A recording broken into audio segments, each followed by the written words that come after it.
about to hear a recording of a horror-themed actual play that was edited from a live stream during the Illusion HorrorCon 2025 Untethered Realities. This actual play contains mature themes and descriptions of situations that some may find disturbing. Products of the Illusion Horror and Con are not suitable for anyone under the age of 18. The content warnings listed are not exhaustive and may not cover all sensitive topics explored in gameplay. Please note that views and opinions expressed by characters during this actual play do not necessarily reflect the views of the individual player, the Illusion HorrorCon, its organizers, sponsors, or partners. For more information about the convention or any events associated with the Illusion Horror and Con, please visit our website or join us on Discord. Links are in the video description. Thank you for listening. And now, on to the show. Hello, everybody.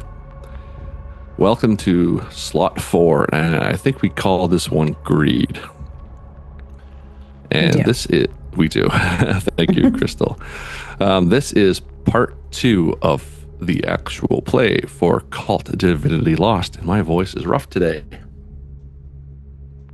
Of Till Death Do Us Part. We are here with our wonderful players, or we'll say family. They are playing the Hult family in this kind of cult family drama. I forgot to mention yesterday, this was Till Death Do Us Part is a free release from Helmgast. It was released in, I think it was during the Christmas season 2024. They have in years released a rewritten scenario or horror starter every year, as long as I've been a fan, which has been at least 4 or 5 years now since I've found Kult and my kind of horror journey that I started probably over a decade ago with Call of Cthulhu. And for those who are watching now or later on, this is day 2 of the Illusion HorrorCon. And we have had probably about 3 or 4 panels so far, ranging in different topics, myth and legends, first time horror GMing. And those can be seen on all the platforms. We are streaming on Kick, we are streaming on Twitch TV, and we are streaming on YouTube. So video longevity on Kick is usually about 30 days, Twitch is 7, and YouTube is forever. So if we muck up during the stream, just to know there will be fully edited postings for the longevity side. Not right after the con, because there's a lot of video, but it might be a week or 2 after the con. There will be cleaned up, edited versions of streams and panels. Yeah, definitely. So the only way to see this is live today. So if anyone can hear me, watch today or within the next 30 days, something like that. Anyway, I'll stop rambling. It's too early. All right, so raffles are up and will last a few weeks after the con is done. So if you like to support a charity and have the chance on getting a prize lot from one of our generous sponsors, check the website chat. I posted the link to our website and our Discord server and chat. And besides that, there's going to be a bunch of panels continuing today and tomorrow. So we are having a great time. So I will go around the table and introduce my wonderful players again. Please introduce yourself, plug anything you'd like, and tell us again who you're playing and maybe a favorite part or event from yesterday's part 1 stream. And we'll start with the little scientist. I am Crystal, the little scientist on Discord. I am a co-organizer of the Illusion Horror Con. So with Ryan and then David as well. And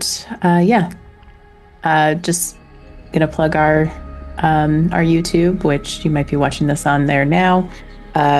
Everything you need about the con and our Discord can be found on our website, Illusion Horror and Con.events. That'll probably be in the description for the YouTube video anyway. And I'm playing Christopher, who is a horror writer, author, and he's having a bad day, and he's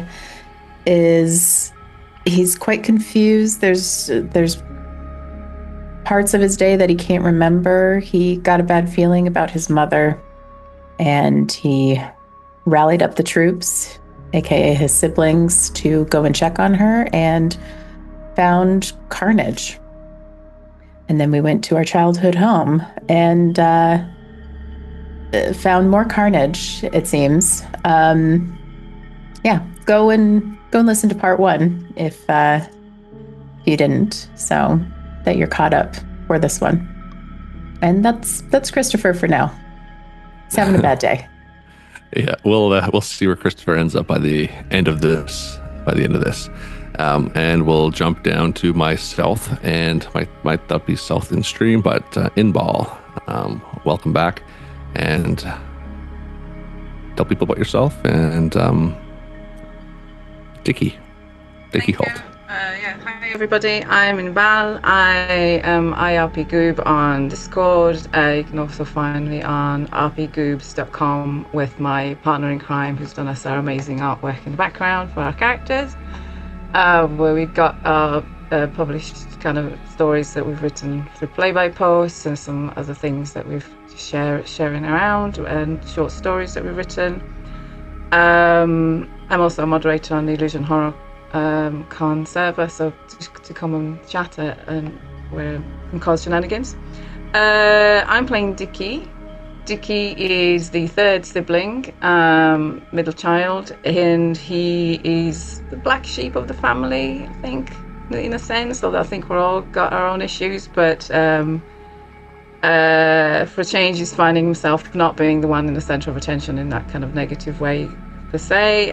He is a fallen, he was quite successful. He's left the family and the suburbia hell that they were living into the big city, where he lived for a while and came back a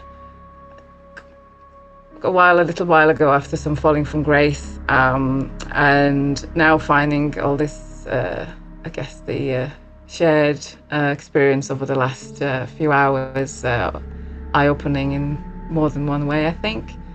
And that's where we're at. Excellent. And finally, but last but not least, Sue. Please tell us, welcome back. Please tell us about yourself and a little bit about Eva. I'm Sue. I'm Savage Spiel on the Discord and various social medias. I am playing Eva, who is the second child of the family, and considers herself the one who's got her life together. How true that is debatable. She's also having a very bad day, as her favourite sibling, Christopher, seems to be in trouble, and she doesn't really know how to fix it. Excellent. Okay, so just to bring people up to speed, they are all having a bad day. They are trying to find their mother, Helen Hult. The whole thing started with trying to celebrate Christopher Hult's birthday, his 33rd birthday. He came in raving, just off his, just very worked up. And the investigation kind of took them. I was like, there was something wrong with their mother. So they all got in the car, went over. There was we'll just say basically a massacre at her mom's home. They found the unfortunate remains of the next door neighbors, the Markhams. They have not informed the authorities yet, and are continuing the investigation. And this has all happened in a span of probably about 5 or 6 hours. So the investigative side of their kind of investigation is still going well for them. But someone may find out eventually, but they don't know yet. So the investigators took to their old kind of family home on the outskirts of Glenmont, New York. It's a suburb in Albany, New York, and they are currently in a kind of rural area called Selkirk, and this was their old family home. They couldn't. It's been in the family for years. It's basically just lies in ruin, just because at a time the family couldn't decide what to do with it, sell it, keep it, renovate it, maybe rent it out. So it just left itself in disrepair, faded over the ages, and is in a currently non-living state. But a lot of strange things happened when they went around this home. They think they saw their stepfather, Leonard, but a twisted version of himself. It didn't make any sense. And he basically went after them, or made the house go after them. Who knows? Attacked them. I don't think our group has had the opportunity to kind of digest that everything was just, the environment was just after them. But anyway, they were able to escape, a few bumps and bruises and things like that. And before they get in the car to go away or drive away, man, my vocabulary is not working today. Before they get into the car to drive away, in the headlights of the car, they see seems to be a 12-year-old girl, where they kind of recognize her, or at least Christopher knows or thinks he knows who she is. But years and decades have gone by, and logically she should be an adult if she was still alive, but she's supposed to be dead. That is a question that we have to kind of see what it means today. And yeah, where is their mother? That is the main question, is where is their mother? And we'll start with them.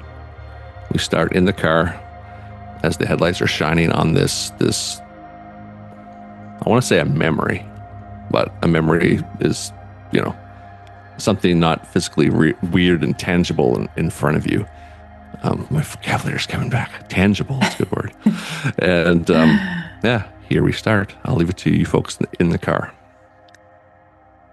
So, seeing Cecilia as her 12-year-old self, I don't think I did this last time, but I think Christopher needs to roll a keep it together. Please.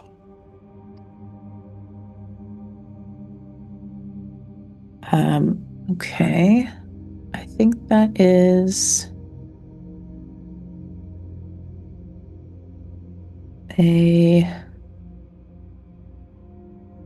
where am I?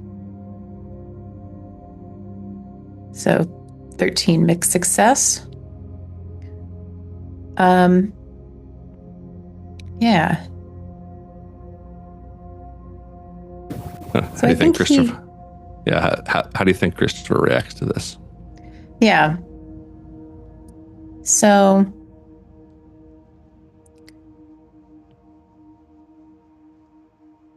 I think seeing Cecilia as herself, I think he knows that this is not actually Cecilia. There's been too many strange things that he's seen in the last, 5 minutes probably. So I think he knows this is not Cecilia, but it brings back memories of, playing with her, being kids with her, and then she was suddenly gone. So I think it just makes him sad. And he might start to tear up at this point. I don't think he says anything, but he just starts to cry. Okay. And with a mixed success, this triggers your final kind of memory. And I will send that to you in Discord. Okay. Take a second to read that. So Eva and Dickie, you see, Christopher's probably riding shotgun. Eva, I don't think you let anyone drive, or maybe you don't trust your brother, but you see this familiar face, both of you do. And then you wait for just Christopher to just say something, or you even want to, usually if someone's in the way of the car, you're trying to get away, you just roll down the window, beep the horn, but Christopher starts to cry. And which is something you don't or never see, because he's the oldest. He's the one who has it together. Well, together. Not like you, Eva. Definitely a little bit more than you, Dickie. What do you do? I am beeping the horn, because I really want to leave. She starts walking toward the car.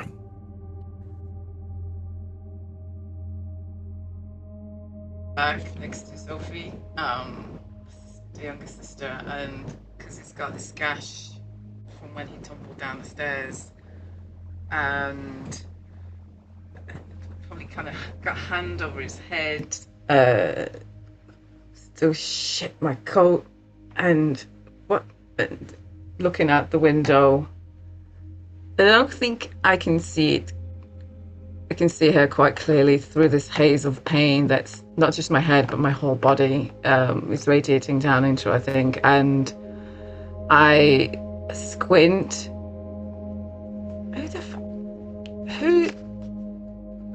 Who's that? It looks familiar. Am I seeing things? Like, what? Oh, God, I'm seeing so many things tonight. What the fuck? She puts an arm up in the air and starts to wave. It's not her. Goes back down. It's not her. It can't be her. It's not her. Just drive. Just leave.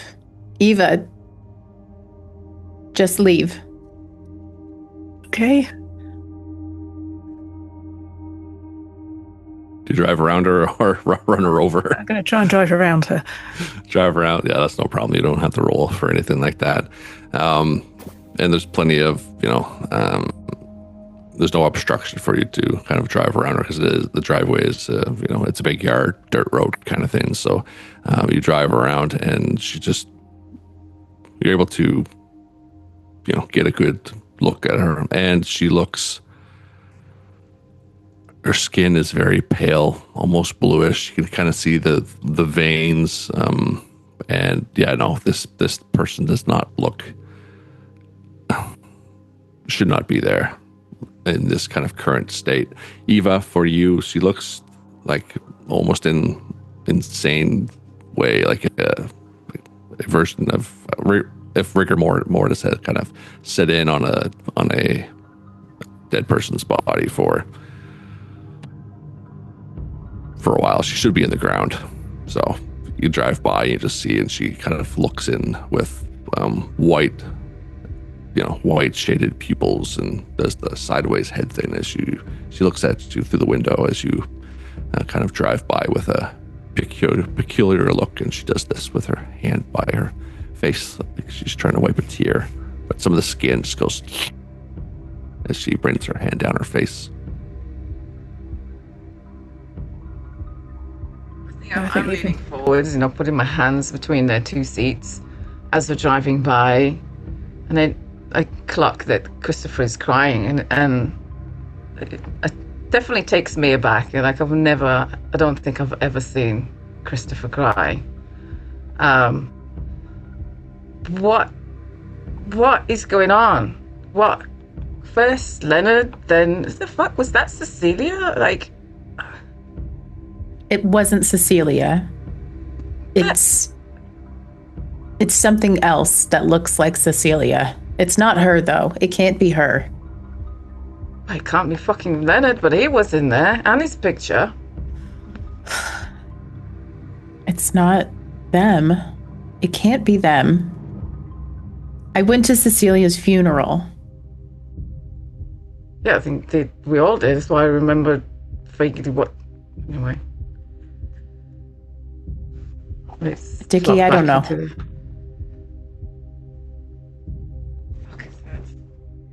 Dickie, I think this is a good opportunity. You've been hit in the head through a lot of trauma, and then it's something about the look of this walking corpse that triggers something for you. I'd like you to roll a see through the illusion, please. Right, let's see if my dice roll any better than they did yesterday. Usually it means yes. So 2d10 plus your soul, please.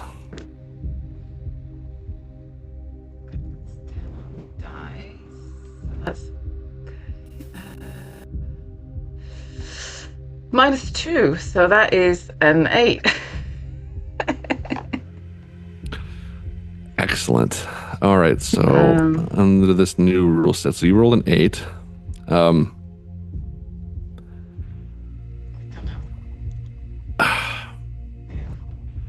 So what you see, you're in the car, and basically reality just kind of melts around you.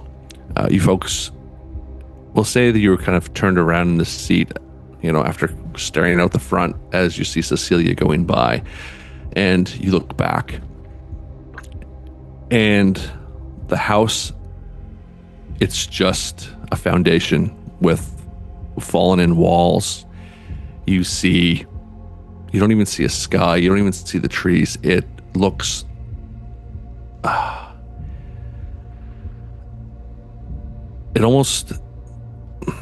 you definitely look and you see Leonard, and you know it's him, and you know that he's after you folks.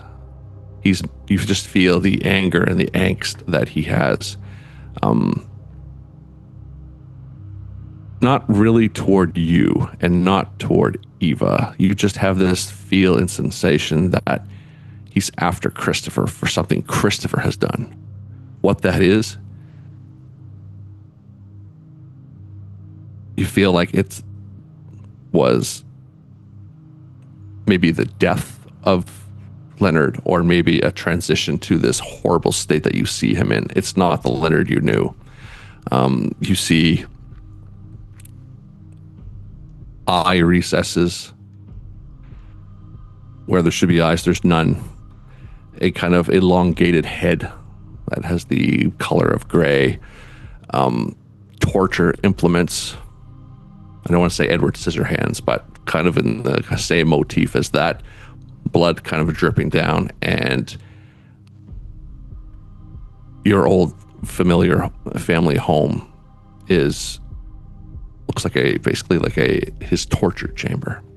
You see people who are not you, other folks, you don't know who they are, and these mechanical kind of torture beings. It is really too much to take for you, but like I said, along this whole way, things have felt familiar for you.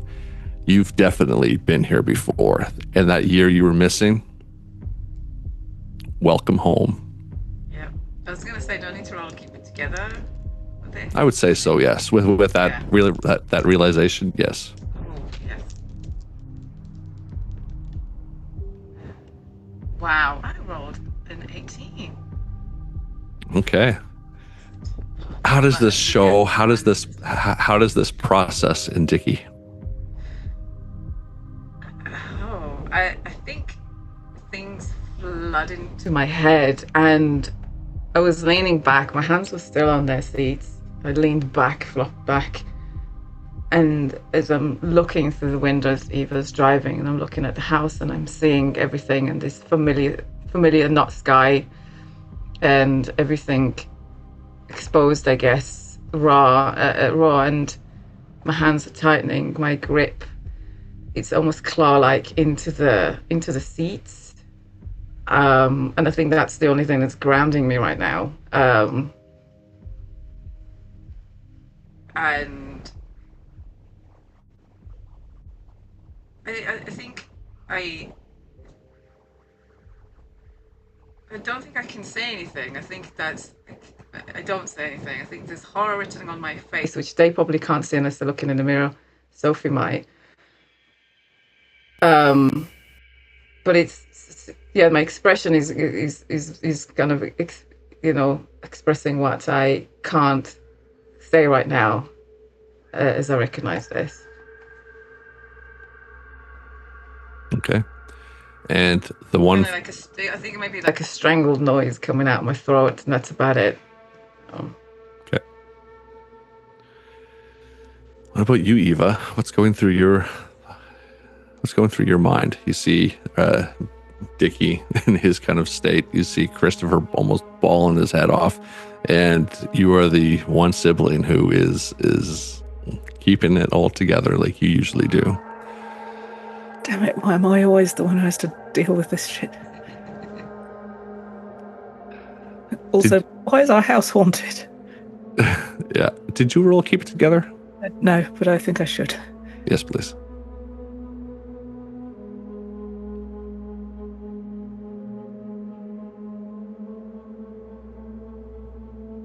Uh, 14. Okay. Success.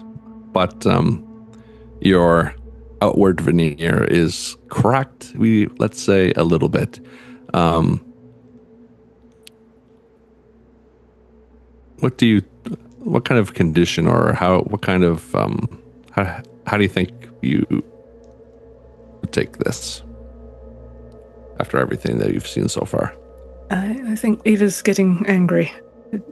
Not with the siblings, just generally at everything. Generally, yes. And you've been able to kind of control this you've been able to control this, by taking things into your own hands. And you've done this before. And it's making you angry that you are not in control, because you cannot control your siblings because they seem to be spiraling out of control. External elements that you are not in control in, just can't be fixed by a simple pill bottle, can it be, Eva? You're able to kind of get rid of something in your life once. It was easy for you. You were a doctor, but not this time.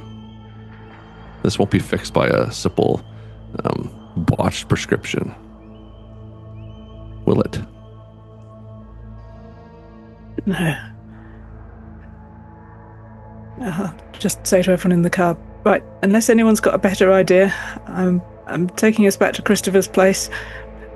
Need to sort Dickie out. Get us out of here. Okay. You make the drive back to Christopher's house, our apartment, in Glenmont. I assume it would be a quiet drive. Christopher, you might be looking out the window, just trying to make sense of everything. Dickie, you have this kind of pulsating headache. You've seen that place again. You know that year that you were missing. You know where you were. And you probably don't want to go back there. But you know that he's coming. Leonard is here. You don't know how. You don't know. It's a different place. It's not this place, but it is a different place, and you just remember the cold, the screams, the unpleasantness of the whole environment. It is not a place it's not a place you want to go back to. And Eva, the stolid, the one sibling who has been able to keep this family together since day one. Even you're showing signs of cracking, but you haven't had a chance to kind of think about this, all of these kind of what's happening till now. But you all make it back to Christopher's apartment, maybe a little paranoid, knowing the situation that happened at your mom's second house in Glenmont. But you're all sitting there now, inside for Christopher's apartment. What do you say to each other, or do you just stare in bewilderment of the events just in the last probably 10, 12 hours of your life? I think the first thing I do when we're walking is head straight to that drinks cart that Christopher had and just look for a drink to pour out. Or drink straight out the bottle or something. Yep. I think Christopher is doing the same thing, and pacing and running his hands through his hair. Just trying to calm his nerves enough to say something. I'm making What about some you, coffee. Okay. So just hovering around the coffee machine. Okay. How is Sophie, by the way, during all this? What has she been doing? She's been quiet, reserved. She's been giving you all kind of these, even though she is the littlest or youngest of the siblings, you don't know if she's just been staring at each one of you in turn over and over again. Just seems to be contemplating just everything that's kind of been happening, what she saw, what it wouldn't make sense in her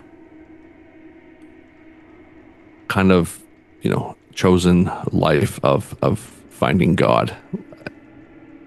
That's probably the best way. It's probably the best way to say it. The look on her face, maybe if you even just kind of look her way, just trying to see where this logically fits in what she believes. And even for her, you just see it in her eyes. Even she's having trouble kind of putting this into place. And she just looks at the three of you and is like, I don't know what's going on. I believe a higher power looks after us, but it doesn't seem that we are heading toward that, or any kind of help is here. What? Yeah. What? No shit, Sophie. No shit. Christopher, shut up. You shut up, Sophie. He's coming after you. Yeah. His bottle in my hand. It's coming.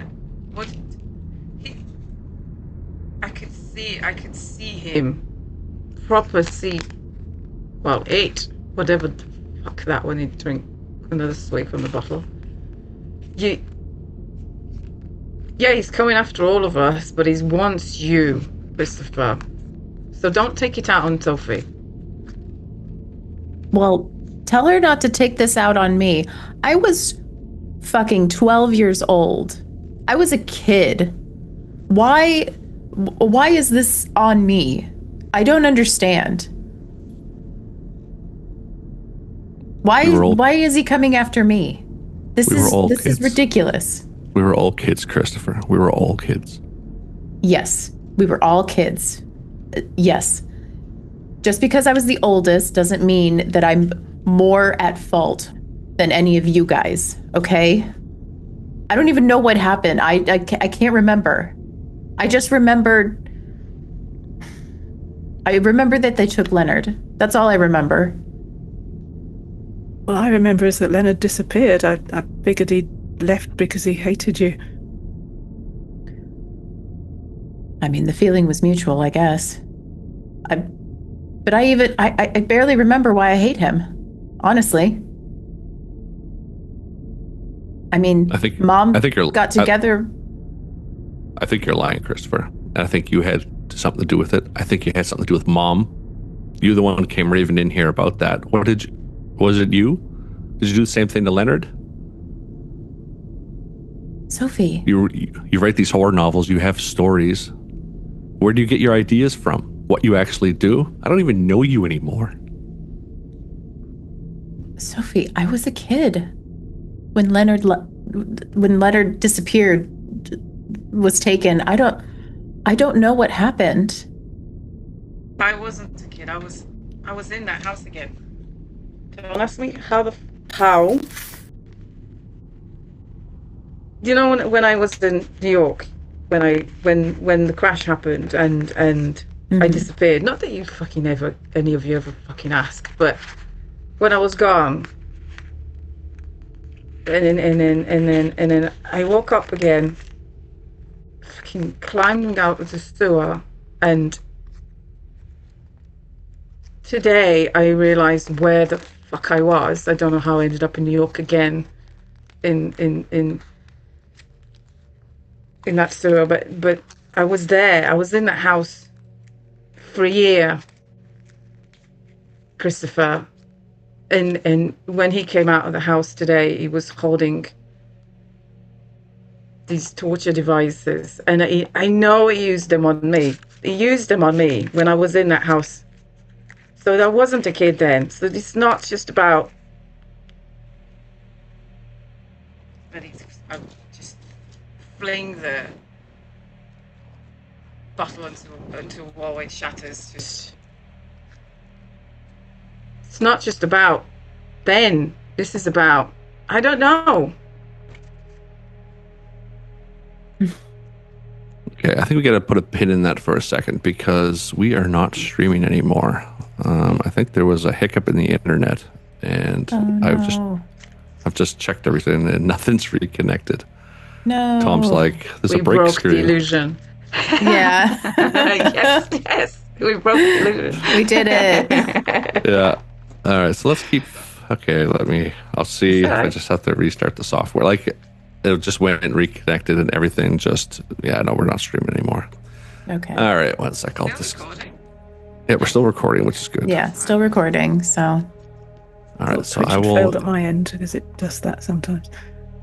Yeah, no, actually, they all died. Might have been a hiccup in the internet. That's the only thing. But this call's still going, so it just must be a. I don't know. Starting back up. Okay. And I'll try this go live again. Okay. I'm still getting notifications that people are following. One sec here. You are offline. Okay, yep, no, we're definitely offline. Let's see if we can go live again.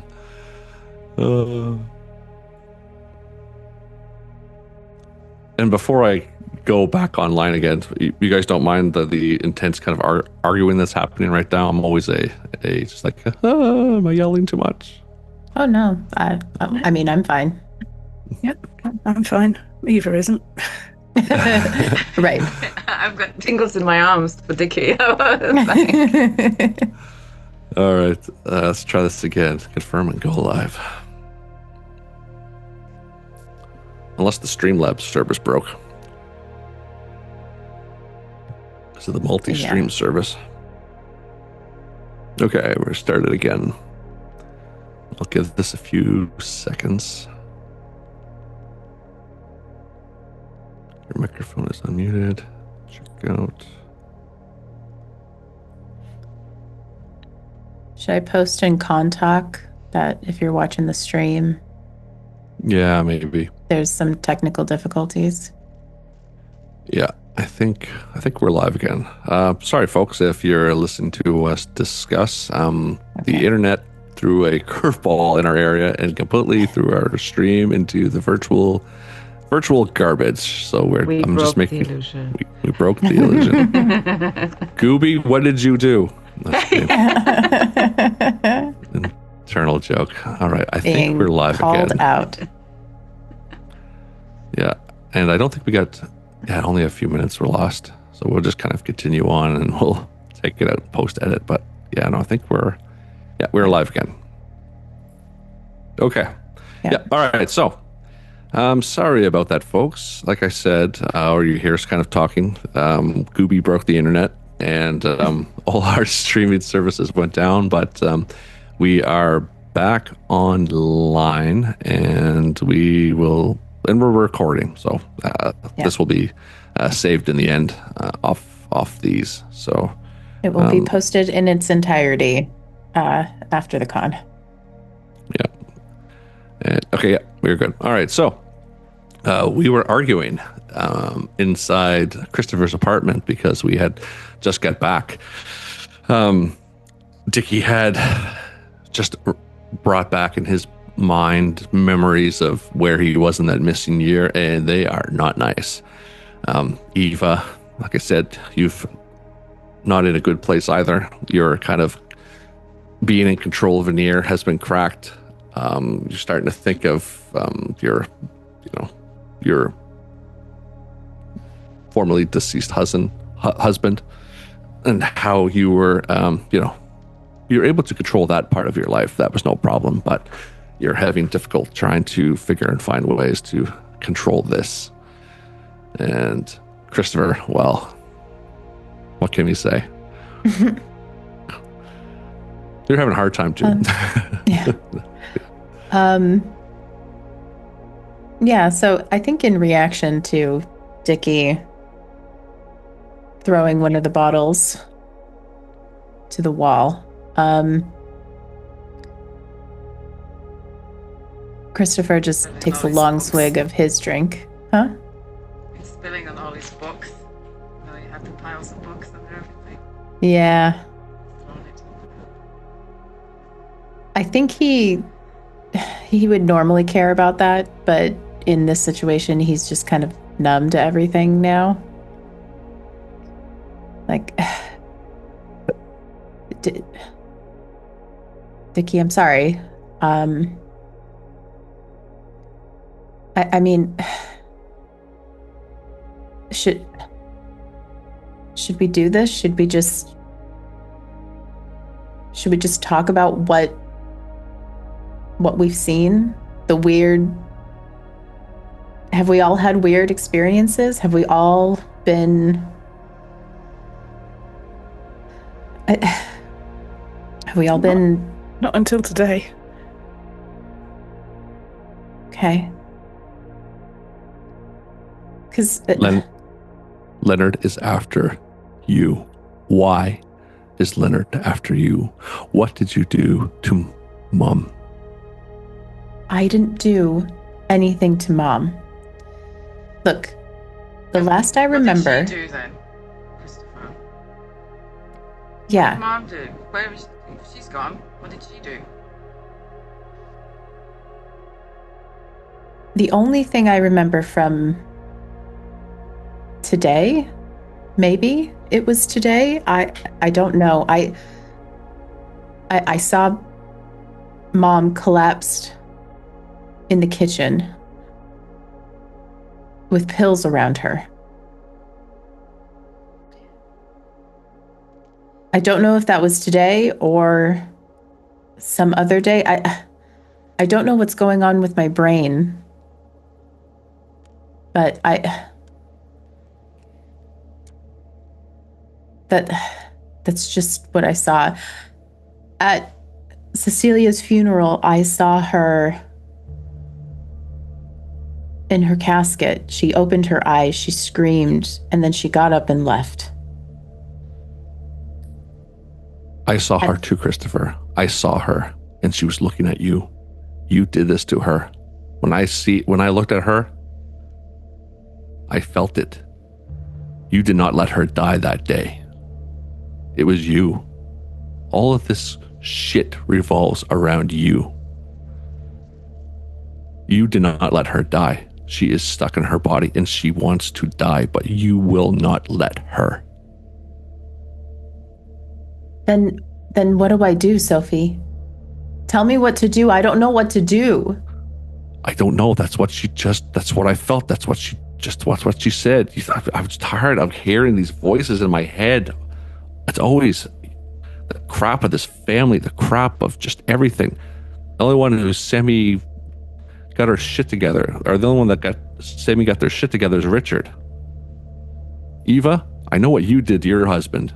You're not the old mighty cracked up person that you are played out to be. I mean, you know. I know. What do you know? I know all your dirty goddamn fucking secrets. You don't have to call me a witch. You don't have to call me anything. I'm tired of it all. It's all falling apart. I don't care what you did, Eva. I don't care what you did, Richard. It's him. And she points over at you, Christopher. There's death everywhere you go. Leonard, I don't know what you had done to him. Cecilia, now Mom. Everyone's dead. Dead. I guess we're next.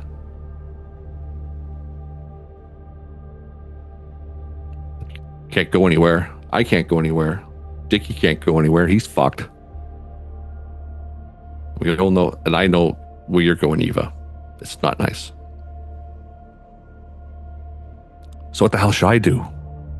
Run away? I tried that once. Didn't work. And she goes, looks like she's been holding that in forever.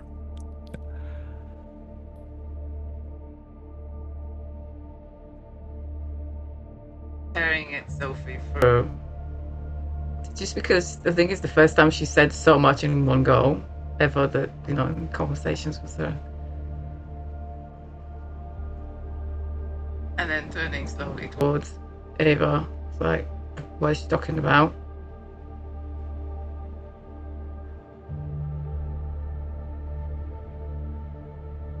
I'm just gripping really tightly onto the cup of coffee. No, I made a terrible mistake with Jacob. Didn't want to end up like Mum. Didn't want another Leonard.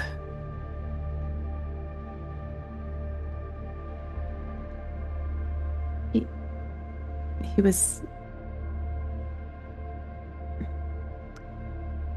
was abusive? Yeah, I think he would have killed me. Eventually. I just made sure that didn't happen.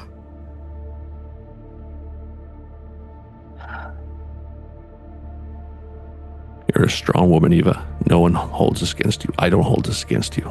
You had to do what you had to do. We're family.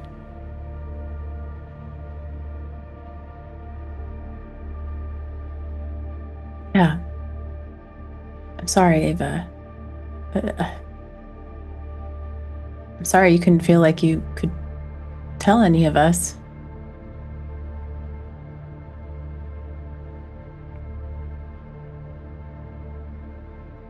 Just didn't want anyone to think I was, well, not what I look like.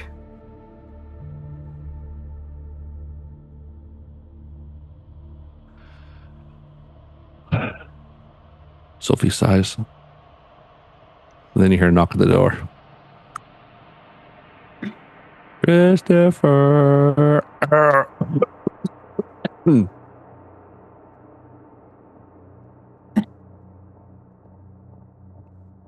Who does that sound like? Leonard? No, it sounds like a garbled, choking on liquid Cecilia. Shit. Christopher, knock, Christopher. Okay, how the hell do you stop somebody from dying? Or how do you help them die when they're undead? I don't know how I stopped her from dying.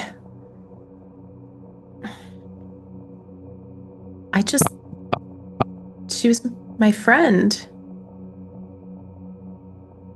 Obviously, I didn't want her to die, but I don't know what I did. I don't know what's going on. What do I do?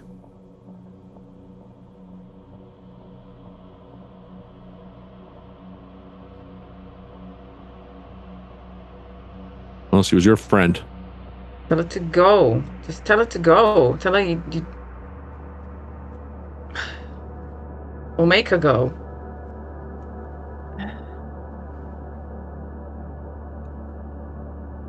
Knock, knock. Christopher, I want to die. Let me die. Okay. I'll go up to the door. I won't open it, but I'll say through it, Cecilia, I really want to help you. But I don't know how. Can you tell me how to help you?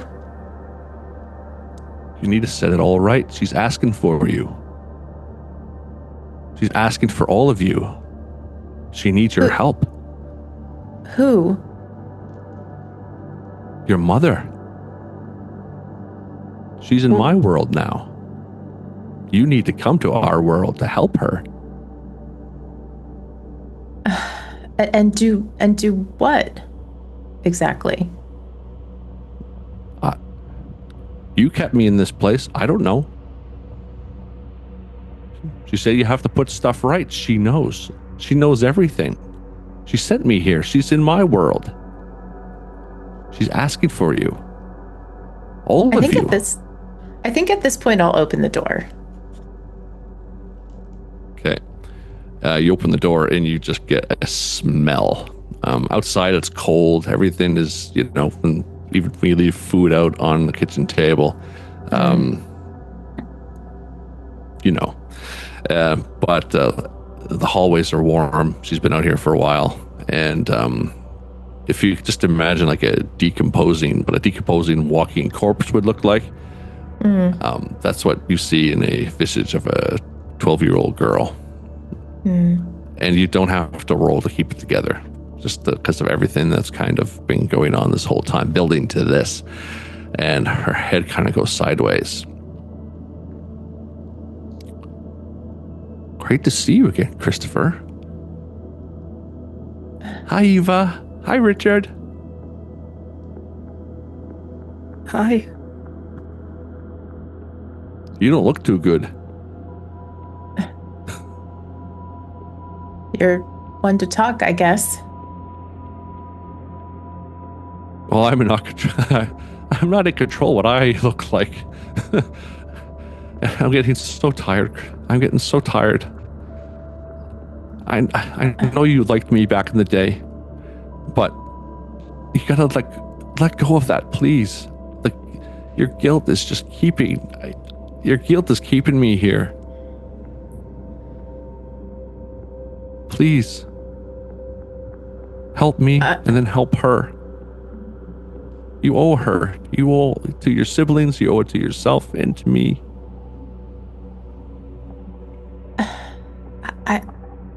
I want to. I don't know how. What do we do? Where do we go? Your mother has the answers. She's waiting for you. Where? Back at the morgue, house? silly. At the morgue, where she works. Oh. Okay. That's where she found me. She said she finally understood, and then she said that she could help me. I don't want to be. No. People see me. I've tried. Look at me. And when you look at her, this guilty sensation just kind of hits you, kind of back in the head. And I don't know. I don't know if Christopher can let go of the grief, let go of just everything that's kind of happened. You seem to be, the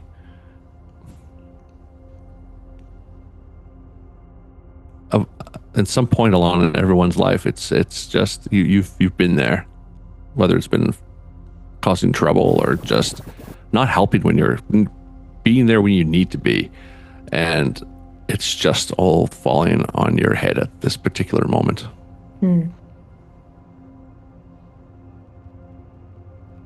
How do you think Christopher takes all this? Well,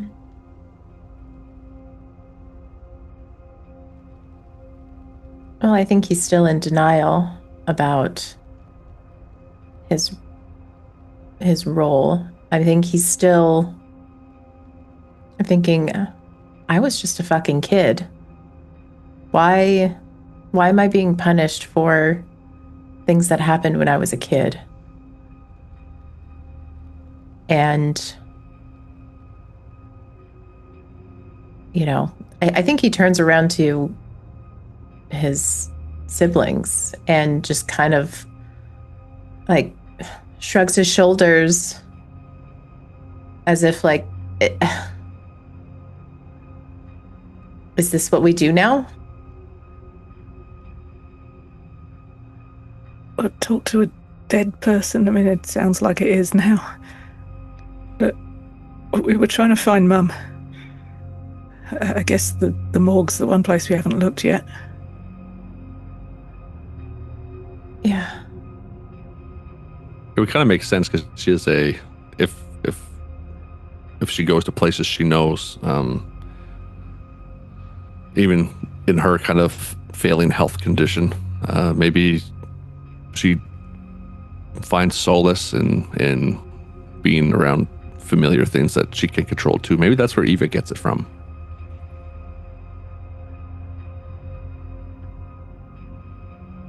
Whatever we're doing, we need to do it. Thought kind of sparks into Dickie's head, where he doesn't usually talk to his siblings about things. He usually talks to Catherine, because Catherine, his friend or ex-girlfriend, has this weird perception of reality, I guess. She's the tarot reader. She's the person who always knows what's going on in his head and around. And I think that's where his head is going. Like, immediately, I think, not immediately, but as this kind of conversation in front of him is this really surreal conversation is taking place, and he's thinking of Catherine right now. I can also, I know this is going to sound, I mean, this is already ridiculous, but I can call Catherine. Catherine might, I don't know if she'll know what's happening, but she could do a reading maybe. She's usually into this shit. I know you don't get on with her too well, Sophie, since, my days. But anyway, I'm just throwing it out there. So long as you don't go back to that house, I can go to the morgue. If she could help me set Cecilia free, I think I gesture Cecilia into my apartment. I don't know what else to do at this point.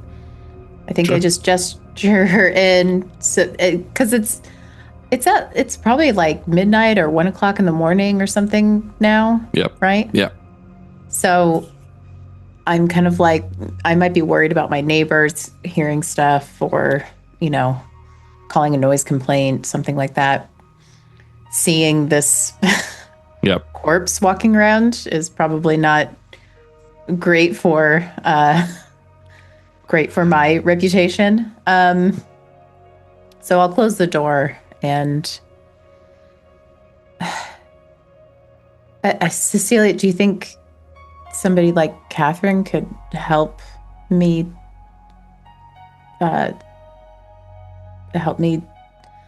Who's Catherine?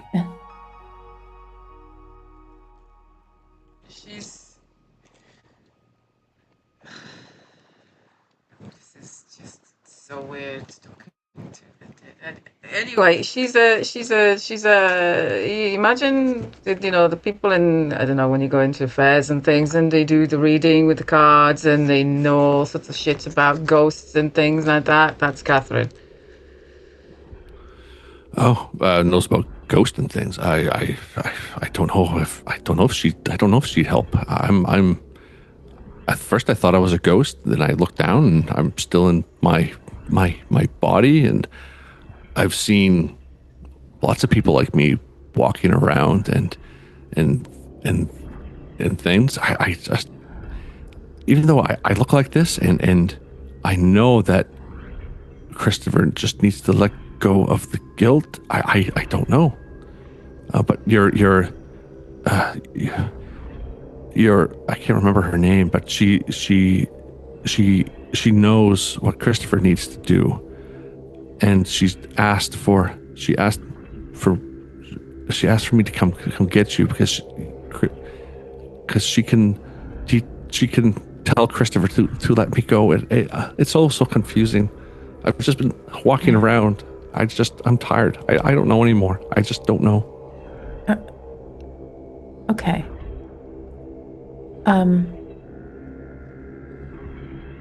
It sounds like Mom needs our help.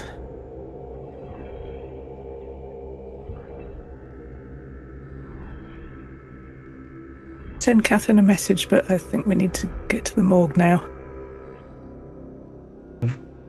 She'll be up. You can definitely call her if you'd like to. Yeah, probably. Yeah, she'll be awake.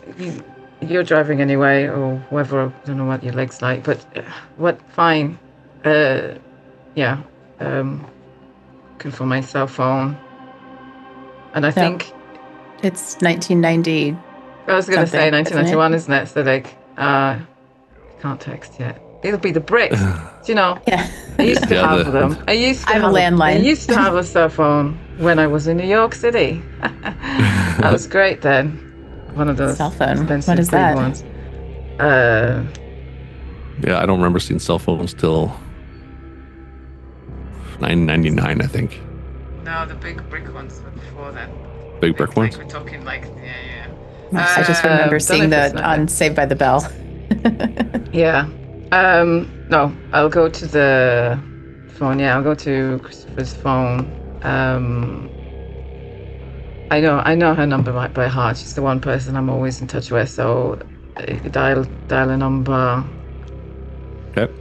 Listen to the tone. A few rings go by. Just before you're about to hang up, you hear a groggy voice on the other end, and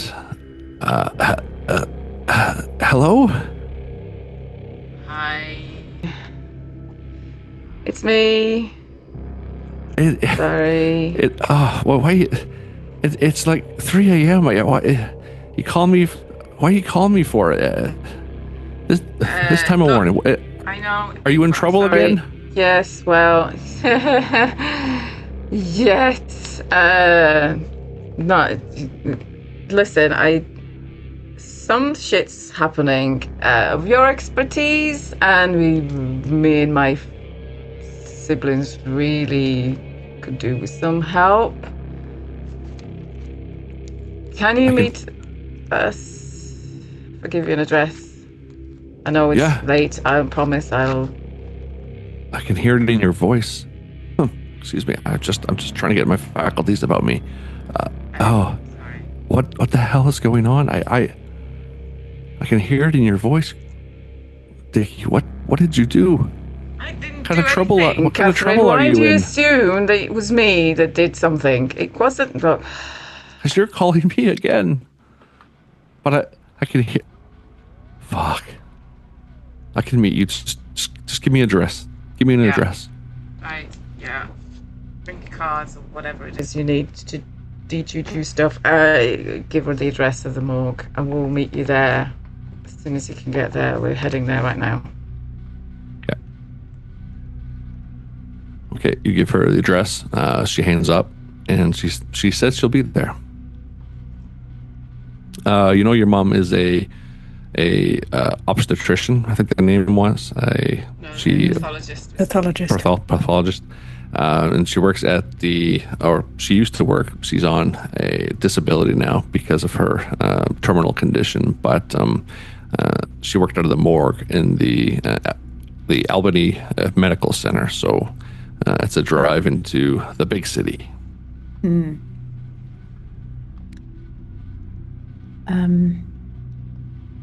Is there anything you'd like to talk about or discuss or ask me before the trip to the morgue?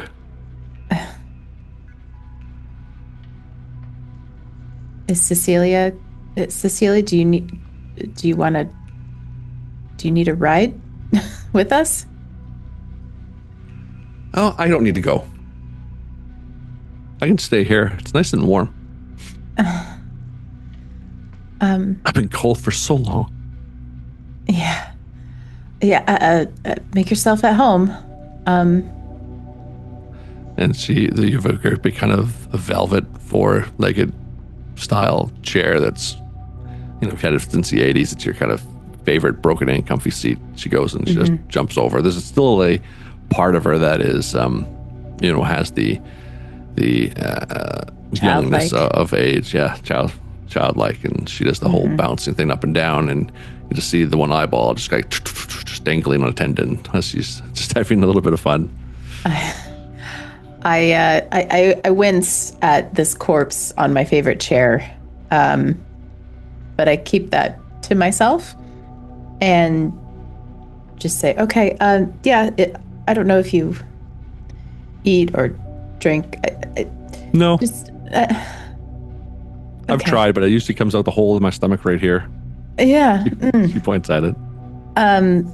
Okay. Well, TV, just don't have it too loud. Neighbors and such. Okay, let's go then. Sounds good. All right. I suppose you're taking Eva's car again. And Eva, are you taking the drive over, or what's going through Eva's mind or Dickie's? I'm still the only person I know hasn't been drinking. So I'm definitely driving. Cool. All right, so you folks take the. It's about a good probably 30 minutes to get inside to get to the Albany Medical Center. It's probably like at this point, it's like probably about 5 a.m. So there might be a shift change coming up at this place. So just you're on kind of alert for that. But you'll get in. You take a drive over. And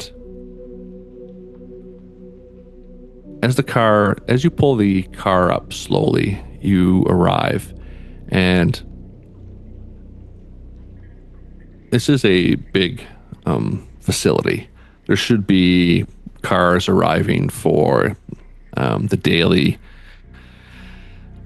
shift change, maybe some patients coming, or maybe some families go visiting people who are in the hospital for, some kind of ailment. But it is quiet, very quiet. The medical center itself is a multi-story building, serves the whole county. Most of these public-facing facilities are on the ground floor. The patient wards and doctors' offices are all, on the upper floor. This building has a classic brick facade and large windows, while the interior, where you've been here before, maybe, is more modern than the kind of old design and build of the outside. And like I said, as you arrive, things don't seem normal. Something is awry. There is nobody around. There are several cars and an ambulance piled up at the emergency room exit. There, you open the door to the car. You folks gingerly get out. You hear fire alarms. You hear various different other alarms as well. Door open or burglar alarms. A couple of the cars are going off too, and it's just a not expected situation in your kind of particular frame of mind or where you currently are. I don't want to say it looks like an explosion happened or something like that. It just, just looks very awry, is the word used to describe that. What do you do?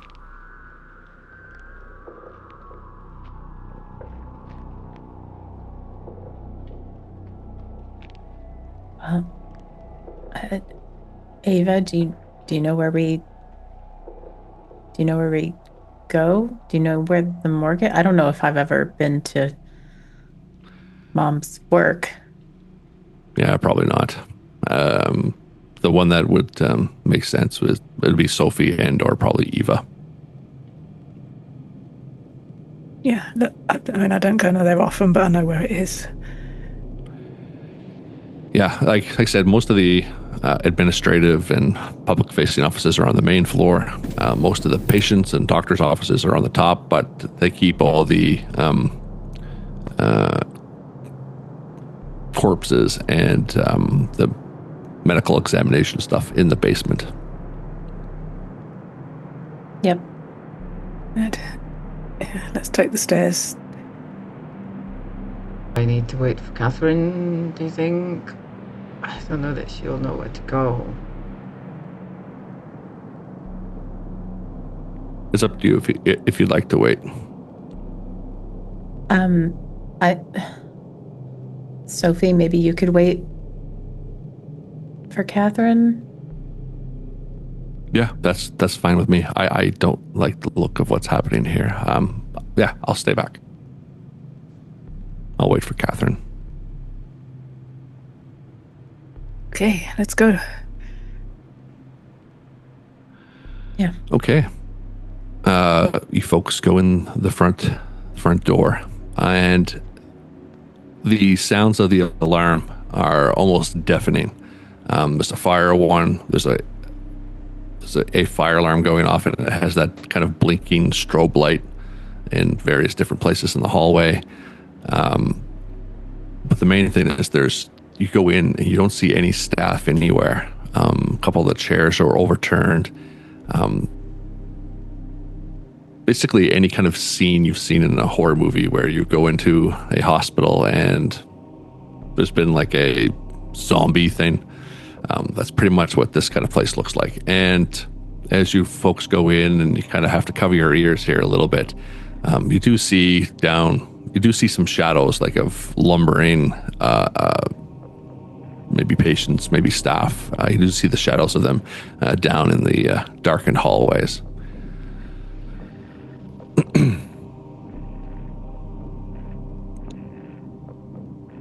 First Leonard, now more of them? What the actual?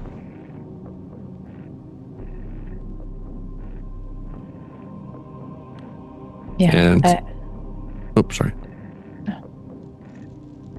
I mean, I guess since we can't really hear each other, I am just sort of, motioning to Eva, like, where do we go? Just trying to walk confidently. Trying to walk more, yeah. Well, at least like I'm walking confidently. Yeah. Can I, on the way down, because of everything that's going, and I'm seeing these shadows, and I'm kind of jittery anyway, can I grab a fire hydrant? Yep. Just as we pass along, I think it's more to keep something to hold. Then it can... It's your adult teddy bear. It's a hold and swing and spray something with it. Yeah. You go. Yeah. The only one there's one hanging on the wall. You go over and you go to grab it, and you look down the hallway because you had to go around a corner a little bit. You see that there's probably about 4 or 5 people lumbering down the hallway. One of them's, like, walking against the wall, like, and there's one that was actually really kind of close to the fire hydrant thing, and it looks like an adult version of what a Cecilia would kind of look like, just blue in the face. Looks like a dead corpse walking, and you just hear it go, it's mumbling something, and it just casually walks right, like, Dickie, you might go up against the wall a little bit as you see this thing, but it's just walking very slowly, talking to itself, like, trying to, looks like recount something, but just walks by you. Doesn't stare at you, doesn't say anything, just looks like it didn't notice you. Step around it, just following Ava, holding this thing, holding the hydrant kind of ready in my hands, even though I know I probably don't need to use them, but yeah, shuffle after Ava. Yeah. Following Ava. Okay. Eva, the easiest way to get down is the elevators. It's down the corridor where kind of Dickie went to the right to get the fire hydrant thing. And the more you walk down this hallway, you have to pass a few others.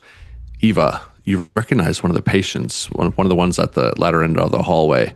And kind of the same reaction to Dickie. This lady, you might have treated her before. She's just walking by you slowly.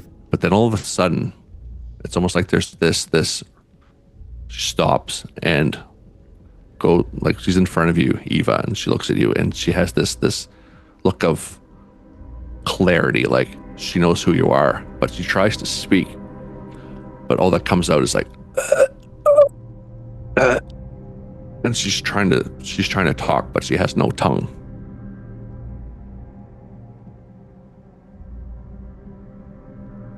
Slowly shaking my head because I have no idea what to say.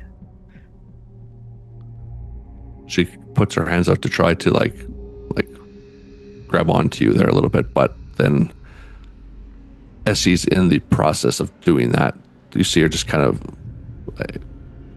go back into a state of just like in total forgetfulness again, and lumbers on forward. And I'll ask you to roll one more keep it together, please, Eva, as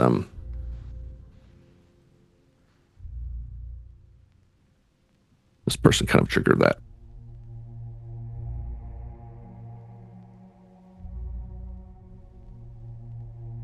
That's 10.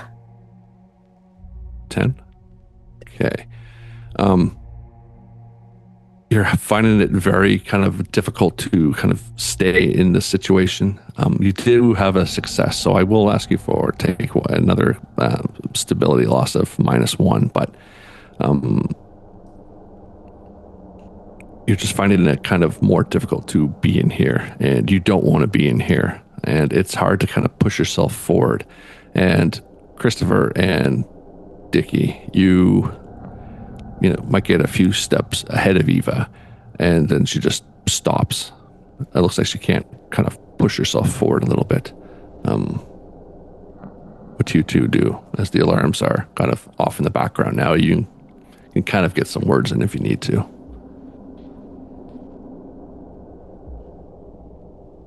What's happening?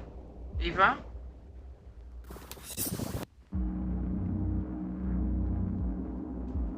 That was an old patient. I think she recognized me.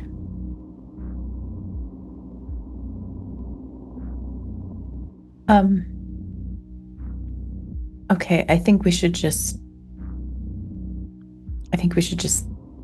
go straight to the morgue. Let's not let's not hover around here. Let's just, we have a mission. Hopefully we can help her be at peace too, right? Yeah. Fine, Mum. Okay. You continue on down the hallway. You get to a set of elevators. The power is out, but the doors are open. It just goes into dark kind of elevator shafts, And at this part of the facility, like I said, the alarms and everything are kind of back, and it's almost like an echo chamber of all you hear are people it seems like they're in pain. You hear screaming of it seems to be other people, and it sounds like they're all downstairs, or it could be upstairs. Like these screams are just echoing throughout these elevator shafts. Definitely not usable. There are the cable ties if you like to try to climb down, but there are also stairs further on down to the left. How would you like to? Muttering, in case of emergency, take the stairs. Yeah. You don't want to try to climb down the elevator shaft?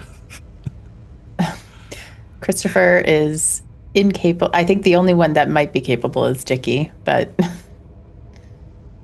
yeah, I think stairs is fine. All right, sounds good. All right, so you go down one more hallway, and the stairs go down into darkness.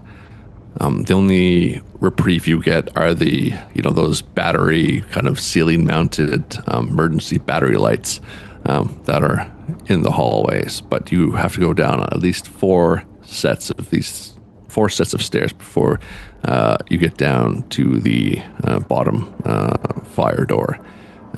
You open it up, and kind of like what happened back at the house, it's almost like you've entered into a different area where you open the final landing door, and you just this cold breeze just hits you all in the face, and the echoing of where all these kind of screams are coming from are all in this hallway. You see people up against walls, kind of grabbing their heads. They're going back and forth, crying. They don't know where they are. You see, hands, feet, blood prints kind of everywhere, and a door at the end of this hallway, and it says two big kind of steel doors that say, with the label on the door, it says morgue.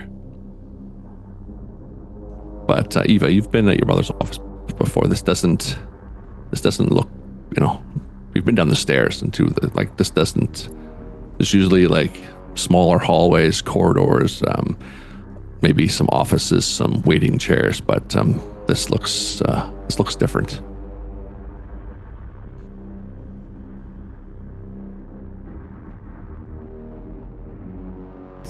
And it's very cold down here.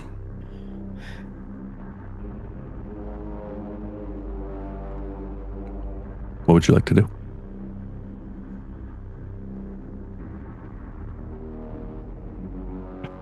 I'm going up to the doors and trying to pull them open. Okay. All three of you start walking down the hallway. Mm-hmm. The door that was back at the back of the stairs, that slams shut. The emergency lights go off, and all of you are left in darkness. And there's a small tremor that kind of starts in this corridor. Nothing to kind of knock you off your feet kind of thing. But Christopher, you look back, and that was a wall that was there. But you see, if the wall had a split or vertical thing down the wall, you can see it start to crack and open up. Like if two parts of the wall were actual doors, and they started to kind of slip open, and you have that rush of like coldness that's down here gets replaced by just an intense heat that if someone just opened an oven door, and it's just like right out, and you hear chains, huge footsteps, and just nothing good. Okay. You're about halfway down the hallway. What would you three like to do? I'm just going to tell the other two, run. We need to run. Which way? Downstairs. What? Where? What? Where? To the morgue. Run to the morgue. Get inside. We need to find Mom. Right, go then. Go. Okay. Yeah, taking off. Okay, so so in this darkness, it is going to be hard to kind of move around. Like there is a mote of light that's coming out of these cracks in the hull behind where you folks were, and you just see these kind of metal encrusted body things. There's a few of them on fours, and some of them just walking, but they come out of this crack in the wall and they start running towards you folks. So if you want to get to the morgue door, all of you are going to have to roll a act under pressure in the new rules sense. That is avoid harm, really. So roll 2d10 plus reflexes to see what happens. Try and use I think he's going to try and use the whatever's in the fire hydrant. I don't even know what type he picked up. He just picked up the nearest one. Let's just try and spray at this whatever's coming at him as well to give him more time to get through. Yeah, sure. I think that would fall under the act under pressure move as well, because that is a reflex based one. If you're cool with that. Yeah, my dice aren't though. I love it. I love it so much. Okay. Well, actually, we'll start with Tiki first. How did you do? Not well. I failed. It was an 8. All right. Yeah, throw the dice away. These are the ones that rolled 18 earlier. I can't throw them away. Yeah, but they're clearly very fickle. But they're in a cult game now, I suppose. So I guess it makes sense. So yeah, no, you're standing there. You're not moving. You're just like you're trying to pull the pin out, but it's so dark. You're trying to see everything, and you get lost in your attempt, and you get so frustrated, and it just falls on the ground. But we'll see what happens to Eva and Christopher. How did Eva do? I got 12. Okay. You were able to make it to the morgue door, but the consequence with that is you do have a bum knee. So one of the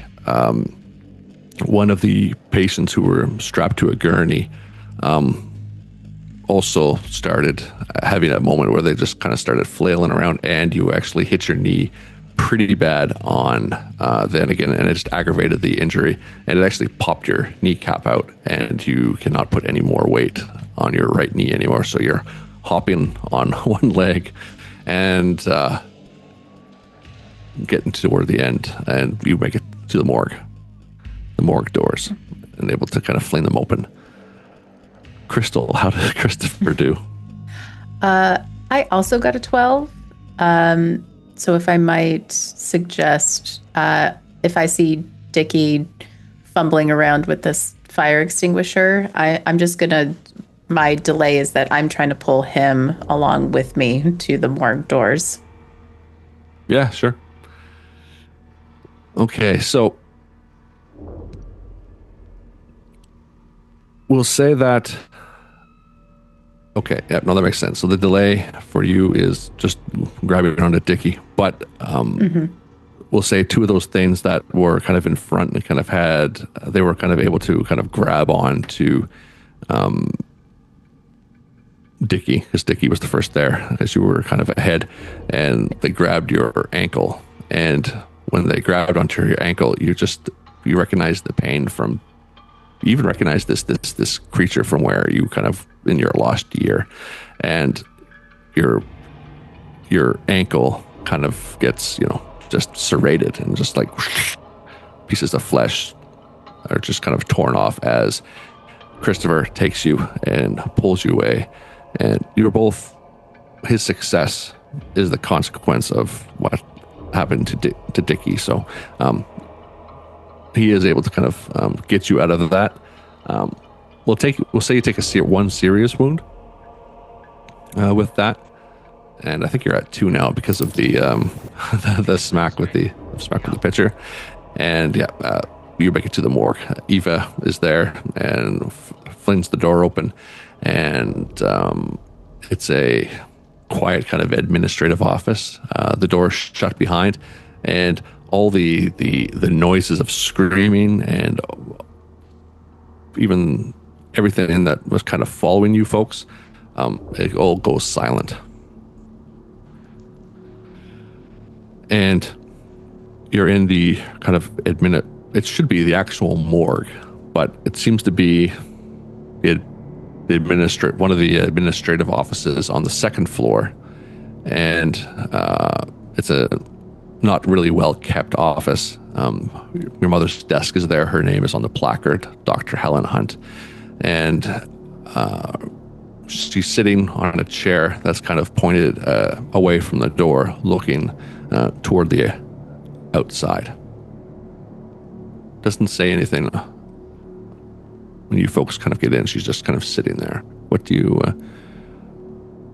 do? How are you feeling? Physically and mentally, if you'd like.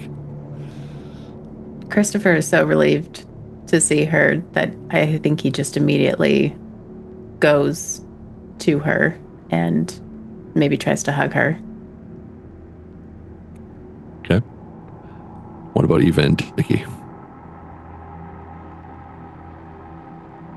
I think I'm leaning, as Christopher, I think, was supporting me to get in, and when that thing slashed my leg, Dickie immediately screams, again, pain radiating up, because it's, I think, triggering all the other pain that he was inflicted on before in that year. And but then Christopher, we see her, and Christopher launches forwards, and Dickie, I think, ends up wobbling onto the wall on the side.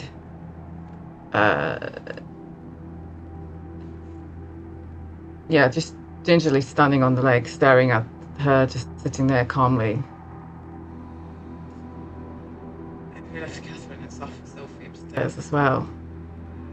And that's what's going through his head right now. Okay. What about you, Eva? Your mother looks like you are a doctor. She's sitting there. She kind of has the same look of the kind of dead patients that you've seen or seen previously in your kind of work career. You know, as a professional, she is dead. But she looks over at Dickie, she looks over at you, and she looks over at Christopher with that kind of stare and gaze of like she knows, like she's calm. And with everything that's going on, there's almost like this acceptance or annoyance when she sees Christopher kind of running over to her. What do you say, Christopher? Well, are we at Eva first? Oh yeah, sorry. You said you had to run over and or did I hear that wrong? Sorry. You asked I'm Eva's running reaction, over, but we didn't quite get there. Yeah. Eva's reaction. Oh, sorry. I was just some stuff was coming in. I got distracted. Too many things happening at once. Too early in the morning. Okay, sorry, Eva. Go ahead. Yeah, Eva's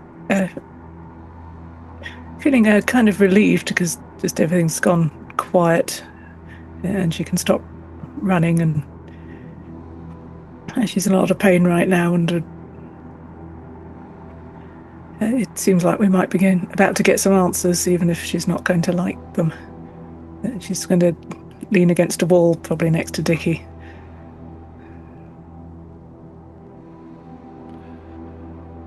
And you do, like, if you look at Eva's portrait, your mother, probably you out of all your siblings, you look more like her. There's the physical looks that even followed in the career path you chose to be a doctor. Not a pathologist like she is, but in your kind of own right, the thing of following in your parents' footsteps. You did it a little bit, but you found your own path. And she stands up, and Christopher, you go to go talk to her, but she just goes past you for a little bit first. And she grabs a chair, a few chairs from the side of her desk, and kind of she brings them over to you, Eva, and you, Dickie. Like a mother would if she sees her children in pain. But there's this usual kind of heartwarming motherly love is just replaced with like cold, distant stares. The coldness you see in her eyes, but if she is dead, there is this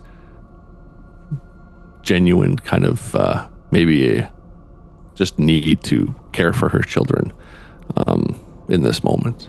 So she just, brings over the chairs, gives you that kind of distant, cold stare for both of you, and just says, have a seat. And she turns back to Christopher.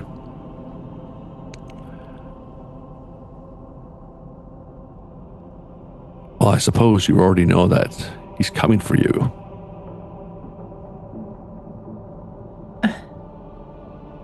Mom. You know who? What? Yeah. Leonard, right? You put this whole thing in motion. It was you. I don't know what happened. He's tormenting us, Christopher.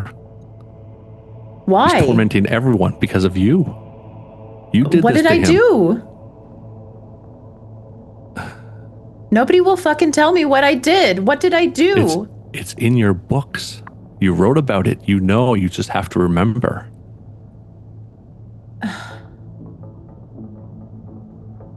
The 3 childlike figures from your books, they were coming for you. They were coming. Okay. Why were they coming for him? What did they want with him? Flopping into the chair that she brought.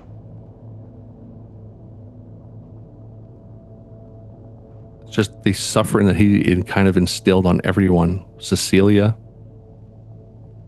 the fights. You don't remember, Christopher. You used to fight with Leonard all the time.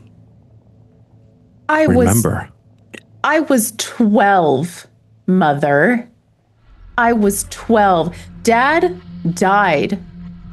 And then you just bring home this other man and act like we're supposed to call him Dad. Are you kidding me? We needed him. I needed him. I could not support 4 children. And you fought with him every day. I was 12. You have. Did you even ask me what was wrong with me, Mother?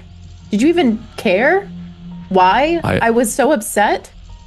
I admit that I had my problems, and I could have said, "How are you doing, Christopher?"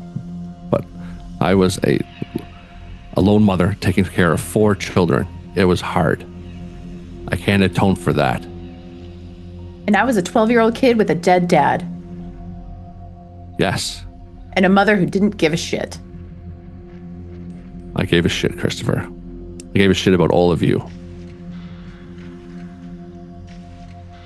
But it is your guilt about Cecilia, the guilt about losing your father earlier on, and the fighting, and I know that he hit you, and I know that he was abusive. And I think you know that you have this internal struggle fuels your power, Leonard. Fuels your power, Christopher. You trap people in death.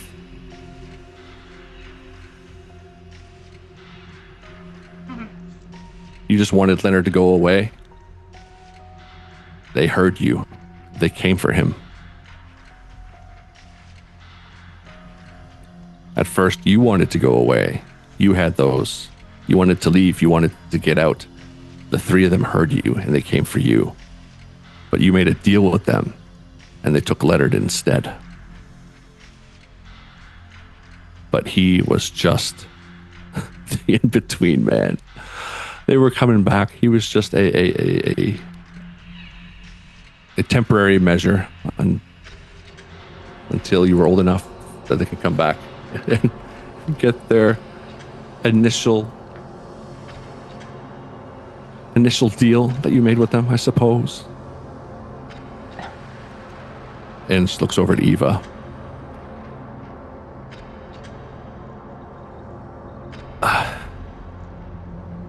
I thought you would have done better too. Like, I know what Christopher is, what he has done, but I just, she looks over it straight with that cold look, Eva. Like, you wear the coat, you take care of patients, you even call yourself a doctor. You took the easy way out. Keep up a lie. You don't know anything about being in control. You look like you're in control. You put on that false facade. Because you don't know what it takes to raise a family. You don't know how to raise a family. No, you can't have a family. No, I couldn't have a family. Because I needed a good person and I didn't have one. So you took the easy way out and got rid of a problem just so you can be in control of your destiny. No. Eva, don't you fucking listen to whatever this isn't mom. This isn't fucking mom. Don't you dare listen to this thing.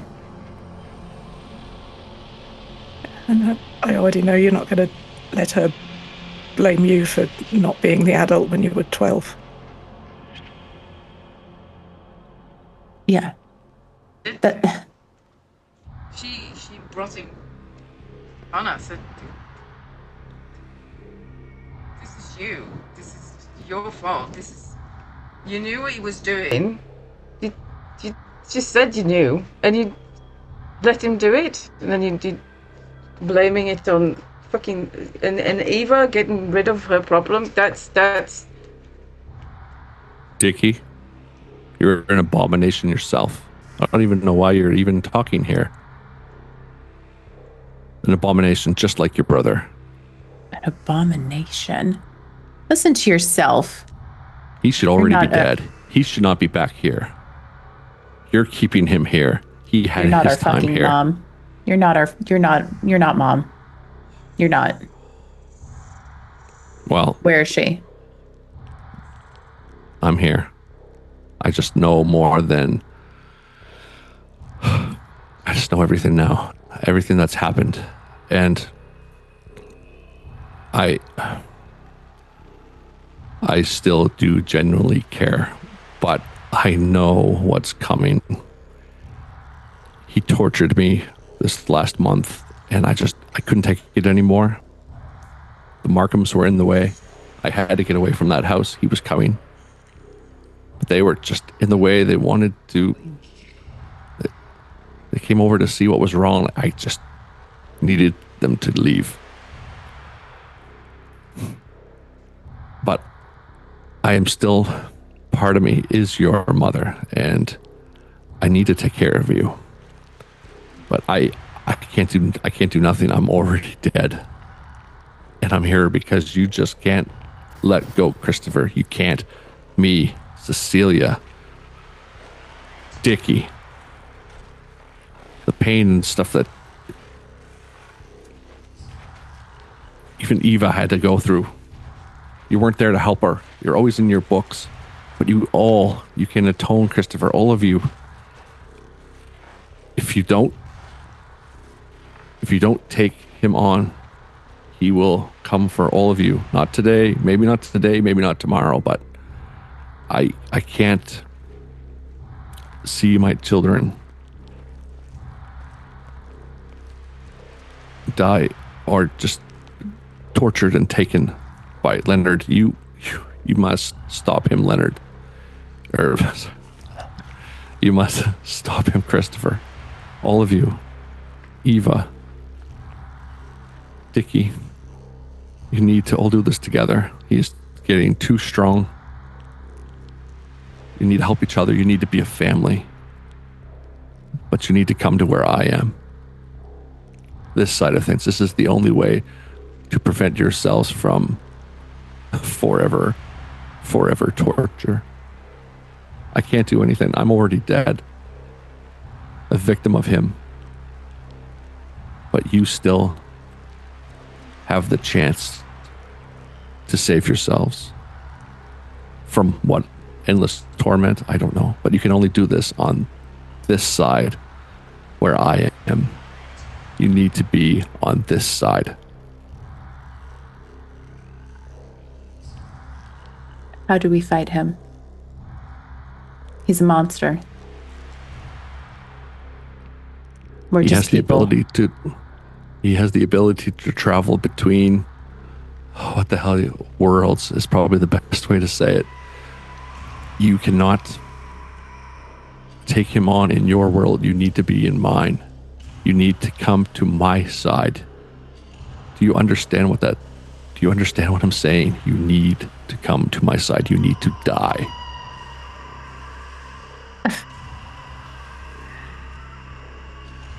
Okay. Take him on in his world. You don't have power in this one. This is a shaded fake world we live in. I know now. I know everything. He has control of this fake world that you are in now. I can't explain it. I can't go through it because time is of the essence. But if you want to be free of all the choices you've made and him, you need to take him on this side.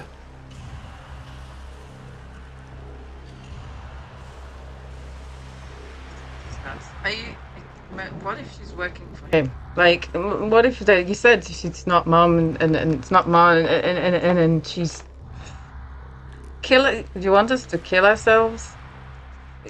Isn't that what he wants? Well, maybe not, but Dickie, you can read a person if you'd like. Yeah. 2d10 plus intuition.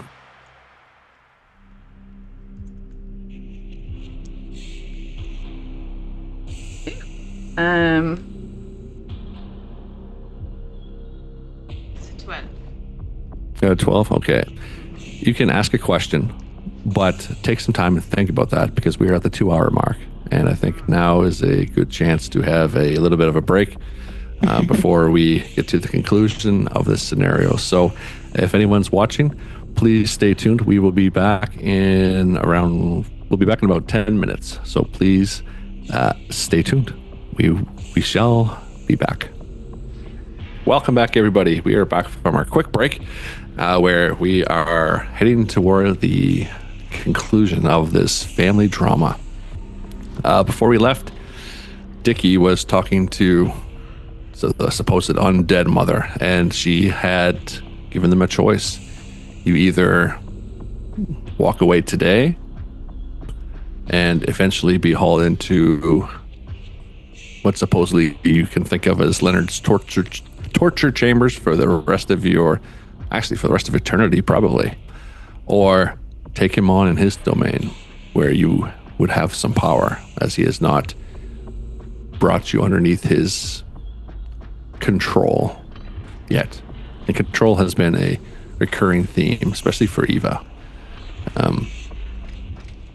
Be interesting to see what happens to each one of you. Eva, do you let go of control and continue? Dickie, what choice? Do you still call this person mother? Choices. Christopher, well, we all know where you stand in this. Everyone, it's just your fault. But will you atone? Let's see what happens. I was 12. Anyway. All right, so Dickie, you were talking to your mother, and she had went through a spiel, and you had rolled a 12, so you get one question. What is that question? And I am looking at her, and I can't. What Christopher's saying is that this isn't mother. That's just some being, entity, whatever this is. And I think what I want to know the most is she being controlled by Leonard in what she's saying right now? Is this in his service or You ours? sense that when she says that she has no power over, like, she can't do what she needs to do to, basically she can't act against Leonard. So you think the way she's talking, the way she's kind of been, and even a little bit kind of nasty in the way she's been to you three, that you do think that he's under his control in the sense that she can't act against him. But you think she's being truthful in no matter how cold she's being and bringing up this hurtful bullshit of your previous experiences for all of you. You think she is genuinely, deep down inside, wants to help. And she's not lying in that aspect. Oh, fuck. Just...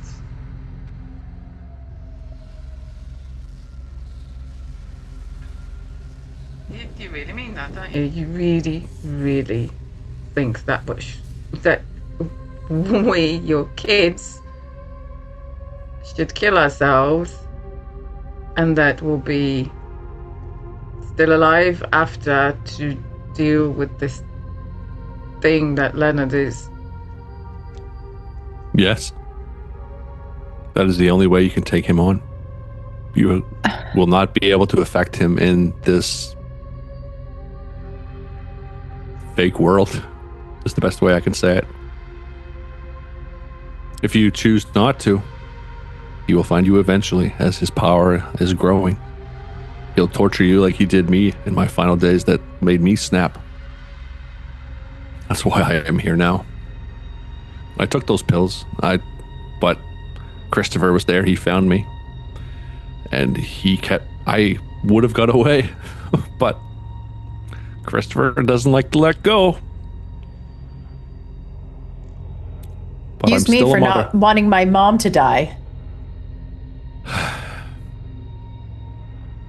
Excuse me for not wanting my childhood friend to die. Yes, dear. Excuse me. Yes, dear. We hear you. We hear you. Christopher, this isn't all about you right now. It's about you and your siblings. And your siblings. You're not 12 anymore. You're 33. We can't stop blaming the past. You are not a child. You're a grown adult. Act like one. Not for yourself. For your siblings.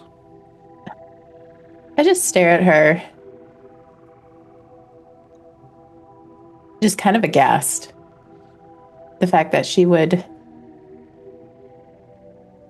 say something like that. And whoever she is, whatever it is, I don't think Christopher is convinced that this is Mother at all still. But, like, she's one to talk about growing the fuck up. Maybe. And I think Christopher just, like, throws his arms up and just, like, starts pacing around. Well, okay. Ava, Dickie, do you want to go kill ourselves? Let's go. It wasn't on my to-do list for today.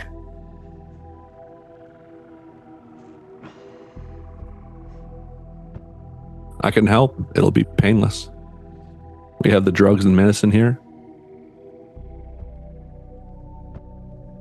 I can't believe what I'm hearing. I'm trying to save my children, and this is the only way. I think she's right, Christopher. I think she's right. You don't know what they do in that house.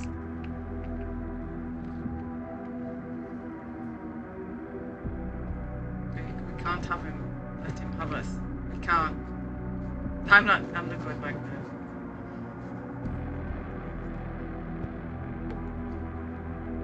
Ava, what do you think? Eve, I'm saying this, but I think Dickie might have a point. Last thing I want is ever to see Leonard again. Now, there's some memories floating back for you, Eva. You do remember the relationship that Christopher had with Leonard. Wasn't too good. Like, Leonard was all. You remember Leonard trying to have a relation. Like, he wasn't really a bad stepdad, actually. Now that you think of it, you've hid these memories before. Maybe they were just hidden purposefully. Like, your mother has been talking about Christopher having this power. Maybe these latent influences from him pushed them away because you folks were the ones that were close to him. But you remember Leonard trying. Yes, like, he wasn't this all fine stand up stepfather figure, but he used to fight with Christopher all the time, and he'd lose his patience sometimes. And there was a few times when, the abusiveness would rear its head. And in a way, you can understand why Christopher would not be in a controllable situation like you were able to kind of find and put yourself in. Leonard never did anything to you, Dickie, or anything. Dickie just didn't care. He was never there. Sophie bounced back and forth between different places. I don't want to say foster families, but she was hardly home because she didn't want to deal with the family drama. But you were there the whole time, and you can see why Christopher would act the way he does, but because of his actions and maybe the deals that your mother was talking about that he made, maybe not intentionally or knowingly, but all centers around him. And I guess I asked the question, does Eva's control rear its head right now, or do you bury it for the good of the family? Or are you going to look out for Eva and do something else? What's going through Eva's mind? I think Eva is mostly just thinking, I need to look after Christopher. He's messed up again. No one else is going to fix it. Mum's already dead, so I guess it's up to me. Okay. Christopher, whatever you decide, I'm with you.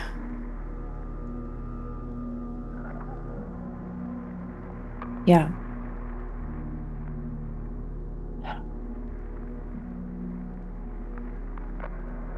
Well,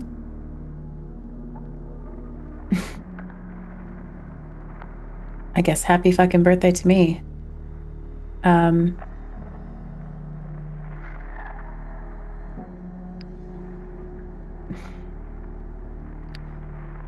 Mom, where are those pills?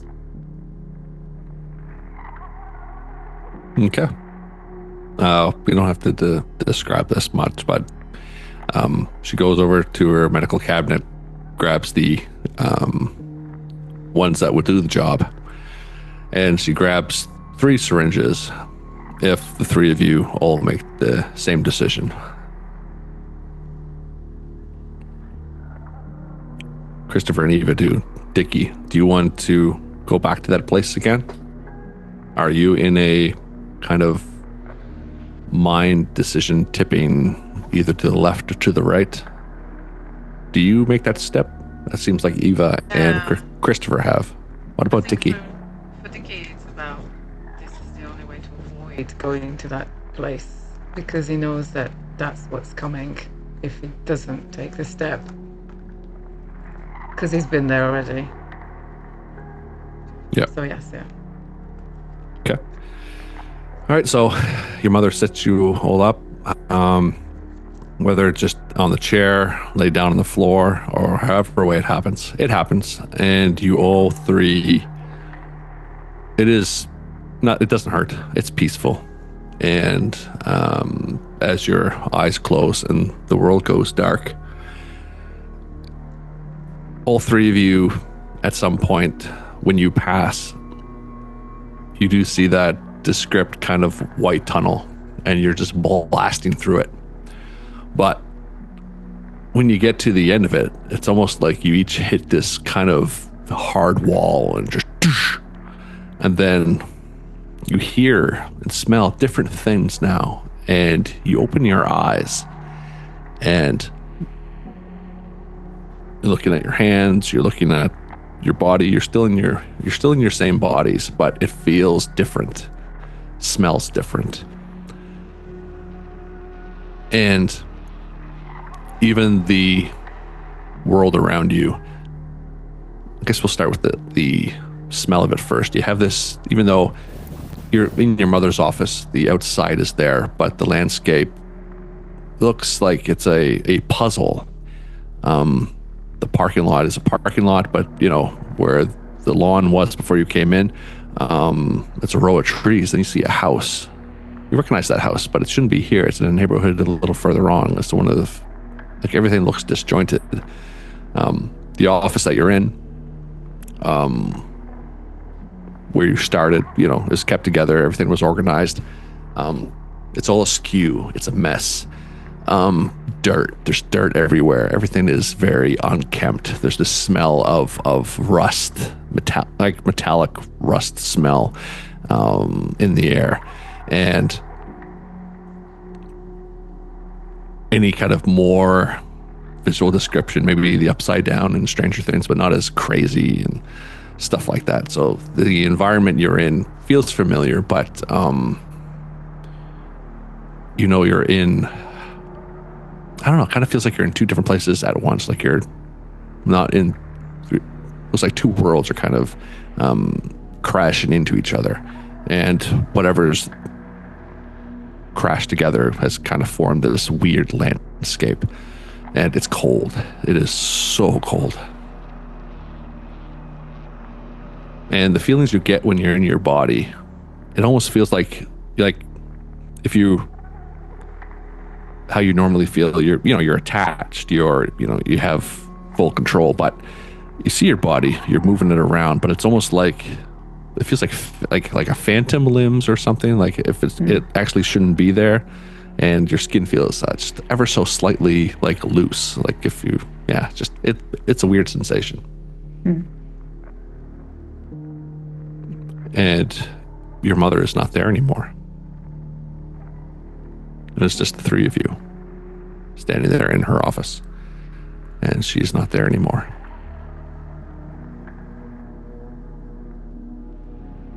She was telling the truth. She was telling the truth. She wasn't lying. I guess so. And the offset of this, you feel a little bit more like I want to say you feel a little bit more tough, a little bit more whatever. So in any kind of roles that go forward, you have a +2 bonus to endure injury, because you're basically a zombie, and you can take 3 critical wounds as opposed to 1. Just to get some mechanical things to the side. But each of you in your own way, we'll start with Christopher, and then we'll go from there. You feel a kind of like a tingling sensation as you wake, somewhat deep inside you. Your soul feels much older than your body that's been housing it, and you sense that an ancient, latent power is just outside your grasp. Maybe it's that one that's keeping people from going away, dying. Maybe it's an emotional trigger. You don't know, but you can't control it. Eva, your career, your plans for a family, they're all gone now. Do you still hope to wake from this nightmare at some point, or? Haven't quite given up on yet, but pretty close. Close. And Richard, your thoughts have been or your memories, sorry, have been reinforced. You definitely have been here before. You remember every single second of it. And even like this place feels like you've been here longer than you've been alive. So you're starting even to think like the Glenmont that you knew before, was that even real? Was that even, because this place just feels more real to you than where you were before.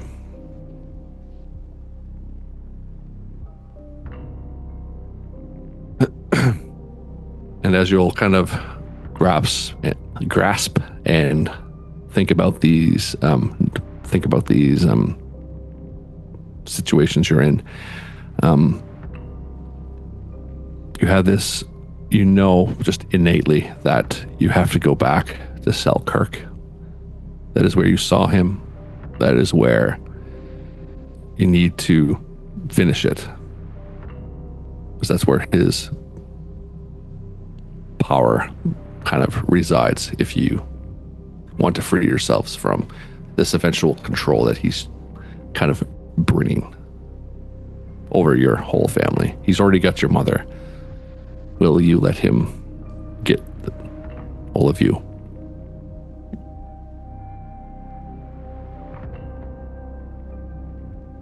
So, Ava, are you driving? Assuming we've still got a car. Here, look at this. That's the house down the road, and that's. How do we even know we're going in the right direction? But it's like I've been here before, so it's weird.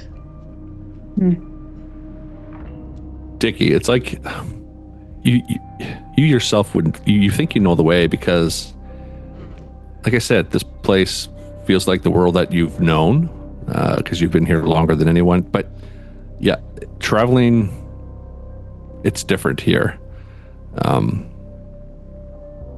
You just have to pick a direction and walk. You don't know what you'll see, but you know where to go. I think instinctually, like, that's what he's doing, is kind of rambling about well, we could just go that way, and he starts walking and, come on, it'll be fun. That's what we're here for, isn't it? Let's go. We'll find it'll it's not that we're going to it'll come to us. Come on. And starts walking just in a random down the street direction. Okay. Everything. Christopher, do you looks like you want to say something? Oh, maybe. I think I just look at Ava. Well, after you, I guess. It's like Dickie knows where he's going. Yeah.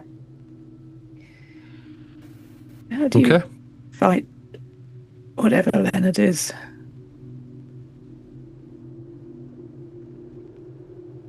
Okay. So the three of you follow Dickie. And your Dickie and Eva, the kind of bum knee and the injuries that you have suffered, you don't feel that pain anymore. Yes, you still have a limp. You probably forever have a limp because in the kind of known state you are now. But yeah, you don't feel bad anymore. But this kind of travel to the old family homestead in Selkirk it's almost like best to describe as you start the walk, Dickie, a walk down memory lane. You can't, you've kind of, made this trip before, but as Christopher and Eva, you follow Dickie. You always kind of, it's almost like you're reliving memories. One of the first ones you see is, you walk out of this building, you walk down the street, and all of a sudden you're in the streets of Vegas. And you're walking amongst people, they just walk by you and you see Dickie getting in trouble at a local casino, getting beat by the mob because he didn't pay, because he got entrusted to a loan shark. And you see just his kind of first death. You see the outskirts of that and why you've never seen him for a year. And you continue on. It's almost like you're going back in time. Eva, and all of you are witnessing all these kind of different memories. Eva, you see the time where, you gave your husband those kind of ironic, the way you went. It's the same way that you made him went, and Christopher and Dickie. You see the struggles that kind of Eva had kind of gone through. And then as you, like I said, you're kind of going back in time down memory lane and eventually get to the point of your child memories. And most of these are around Christopher. And Eva and Dickie, you get a view into what happened to Christopher and the fights with Leonard, the fights with your actual father. He always just a bad kind of victim of circumstance. Won't go into any of the descriptions of that, but we'll just leave it to you to kind of see those kind of bad abusive situations. And so, and how Christopher kind of turned out how he did, and we know why he became probably half the reason why he became a horror author, and what he kind of wrote out in his books are just life experiences that he has had. And, you might feel just for a moment, just sadness for what he had to encounter. But eventually you all kind of make it back to the childhood home of Selkirk beyond time. But where it is today, in this kind of landscape, it is a desecrated home. The expanses of what would be the environment are just disappear. They are now gone. Where this house exists, it is located in a massive echoing chamber, the walls and the ceilings of which cannot be seen in this dim light. The house itself sits in the middle of a lake of blood, which reaches your knees and forces you to wade further on through if you so choose to decide to continue on. The neighborhood homes have fallen all into disrepair and lie rotting in the blood pool in various states, entirely inaccessible to them. This chamber, and your old home in particular, acts as basically a torture hall, where the torments of Leonard has done over these last 20 years has prevailed, and this is familiar to you, Dickie. You've been here before. You don't know how you escaped, but you have. And you have no problem assessing the home. You see, as you kind of, it's knee deep, you're going through, you don't want to look down, but because of human curiosity, hands, limbs, chunks of hair and flesh, perseverance is just pushing you through. I'm not going to make you roll anything, but you eventually make it to the house. And it's in all the other homes that are around, they're practically gone. But the shell of your old family home exists. And the front door is not locked. And you try to hear voices or anything like Leonard. He doesn't seem to be anywhere near here. But you do pass along the way various kind of torture stations where people are pinned up with nails up on a wall. Some are currently in the torture state. Some look like they're hanging out to dry for later on in the day, and they're all being played with by these kind of the same creatures that you saw before, these kind of mechanical looking dog beast humanoid things. It's kind of hard to put into description, but they ignore you. You might look at them, they look back at you, but they don't do anything. And For lack of a better description, you are in hell. Go ahead. Are there any weapons that we can grab? Yeah, there's all kinds of stuff. Yeah. I think Christopher hammers. would just grab. I think Christopher would anything. grab the first thing he sees, maybe a hammer. Why not? Finding a crowbar or something, anything that's just about. How's Eva doing? Surprisingly okay under the circumstances. You're in control. You're in control. You're probably just saying that to yourself, are you? Yeah, I just keep glancing at the two brothers. We're all together. Okay. That's what matters. Okay. So you're... Try and grab some kind of weapon once I see them doing the same. Okay. You all kind of arm up. You're in the house. Just like everything else around it has seen better days, but all of a sudden things start changing around you. You feel his presence now, and the house kind of reverts or builds itself back to what it looked like back in the day in the 1970s when you were kids. The torture instruments, besides what you grab, disappear. You're left with the familiar home that you lived in, furniture from your childhood, and you're all kind of moved up to Christopher's room. And this last fleeting memory that started this whole thing, you see him as a 12-year-old child on the floor, and the walls in his room have opened up into this infinite black expanse, and you see three childlike, horrific looking things, knives and machetes for hands, dressed in black leather. Think about like the Cenobites from Hellraiser is pretty much what these things look like. And that 12-year-old Christopher making the deal with them: take Leonard, leave me here, you'll have a lot more fun with him. And they agreed that day, but as they hooked Leonard and dragged him through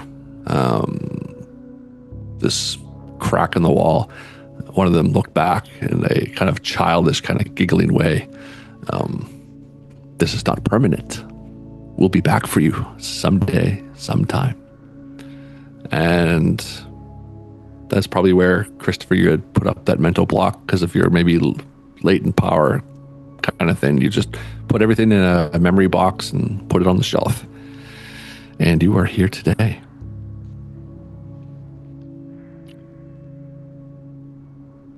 And you hear downstairs that kind of same voice you heard back in the first episode.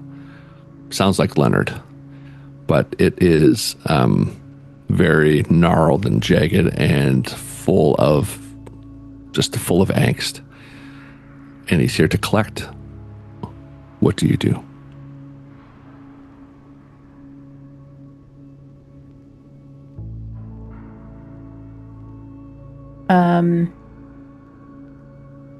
I think Christopher. Sounds like he's coming up the stairs. Go ahead. Sorry. Yeah. I don't think Christopher is afraid anymore. He's already dead. He, like, yeah, there's no more choices at this point. The choice was already made, and now the thing needs to be done. So I think he maybe just looks back at his brother and his sister and just says, I'm gonna go meet him. Feel free to come with me if you like. I'm tired of being afraid. So with you to the end, but I feel like we already passed that point. Death is only the beginning. Sorry, I had to throw that in there. Dickie waves his crowbar. Sorry, my throat's gone there. Dickie waves his throat, kind of, swings it around and holds it like a club, like a baseball bat almost, and like, right after. Okay. So, Yep. Let's go. All right, so you folks take the initiative. You just go to the door, maybe set yourselves up, and then you finally see him in his true form. That jagged shadow thing you saw back in the supposed fake world your mother called it. He's even taller in this world. You physically have to look up at him because he's about 7 feet tall. His lip, nose, and ears have all been cut off, and instead of glasses or even eyes, there are dark pits that coalesce like a starry sky. He has long clumps of dark gray hair that crown his ethereal visage, and his skin is sickly and pale, with the exception of his bare fingers and toes, which are as black as those that usually are severely frostbitten. His clothes are torn and fastened to his flesh with clamps and nails, and his gaunt body moves with a lurching gait. And he doesn't even at first stare at you, Dickie, or stare at you, Eva. He just sees Christopher, and he just looks at you in that raspy voice and goes, "Your torment will be eternal. Welcome back, Dickie." Before he even finishes with what he's about to say, because Christopher is not here to listen to his evil bad guy speech about how he wants to torture us and, like his Bond villain voice speech at the end. Like, he doesn't want to hear it. Gotcha. He just swings his hammer and swings it at him. Don't fucking talk to me. I think he's sure, like, with Dickie as well. I was going to say the same thing. I think Dickie, having been here before, does not want this. Yeah. And that's why he was holding the crowbar ready as soon as he has a chance to swing. Okay. Eva, you see your siblings just, they want to survive. They want their lives. What's going through you? What's that final thought that goes through your head before this act? Not taking my brothers away from me.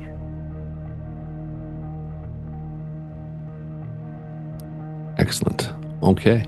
So you folks, like you said, you didn't want to listen to his bad guy speech. So go ahead. Roll what you think that you would roll in this move that you're doing now. And if they both sound like what they sound like, you can both roll violence. Engage in combat and roll your violence. I choose violence. Violence. All chosen violence. Violence. Nice. Ooh. Ooh. This is where you're supposed to roll good there, Dickie. Yeah, it was 18. Nice. I got a 15. Finally. Jeez, wow, no matter where it counts. What about you, What it Eva? matters. 14. 14? Nice. Okay, cool. Nice. All right, let me see here. All right, so you see as you're kind of running toward him, you see that he takes his hand with the kind of black encrusted nails, black encrusted frostbitten nails, and he kind of throws it up in the air, and you just see that his hand is just full of actual nails, and looks like he was going to try to use that as a weapon, but everyone rolled so well that he goes up and he has that, and you folks get in there, and let's see if there's anything here.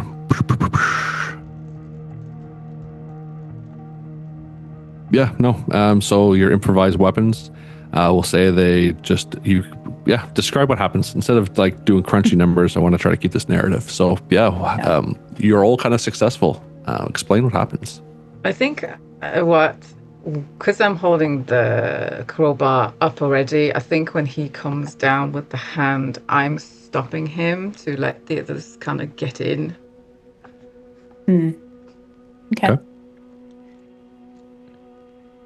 I mean, just one hand with the hammer and just like taking a big old swing. I mean, this is years of frustration against this Yep. man being let Yep. loose on his fucking face. Yep, definitely. And what about Eva? I'm going for the knees because I know how much pain I've been in for the last hour or so. Okay, and your consequence is that you feel, even though everything's being physical right now, you feel like your mind, you hear his voice in your mind, Eva. And I think this is a good consequence. It's, it's not the critical fail kind of consequence, but it's one of his kind of we'll say it's a reactive move. And I'll say, roll Keep It Together, please. As you see the world, your world in your mind is just changing around you. And you see, like, even though you see Christopher being successful and Dickie being successful, you don't see it that way. Or you're trying, like, he's kind of warping your mind to seeing something else. So roll Keep It Together and see if you can keep him out. I got a 4. Okay, so you see, and you folks kind of all went at once. So I think since you rolled a 4, Leonard, you see Leonard is actually Christopher, and Christopher is actually Leonard.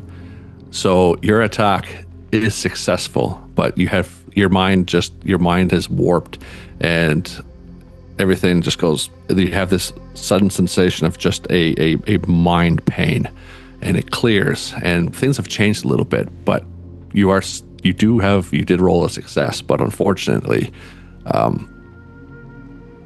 you didn't go for Leonard because of that kind of changed warp mind. So, Christopher, you were able to inflict a wound.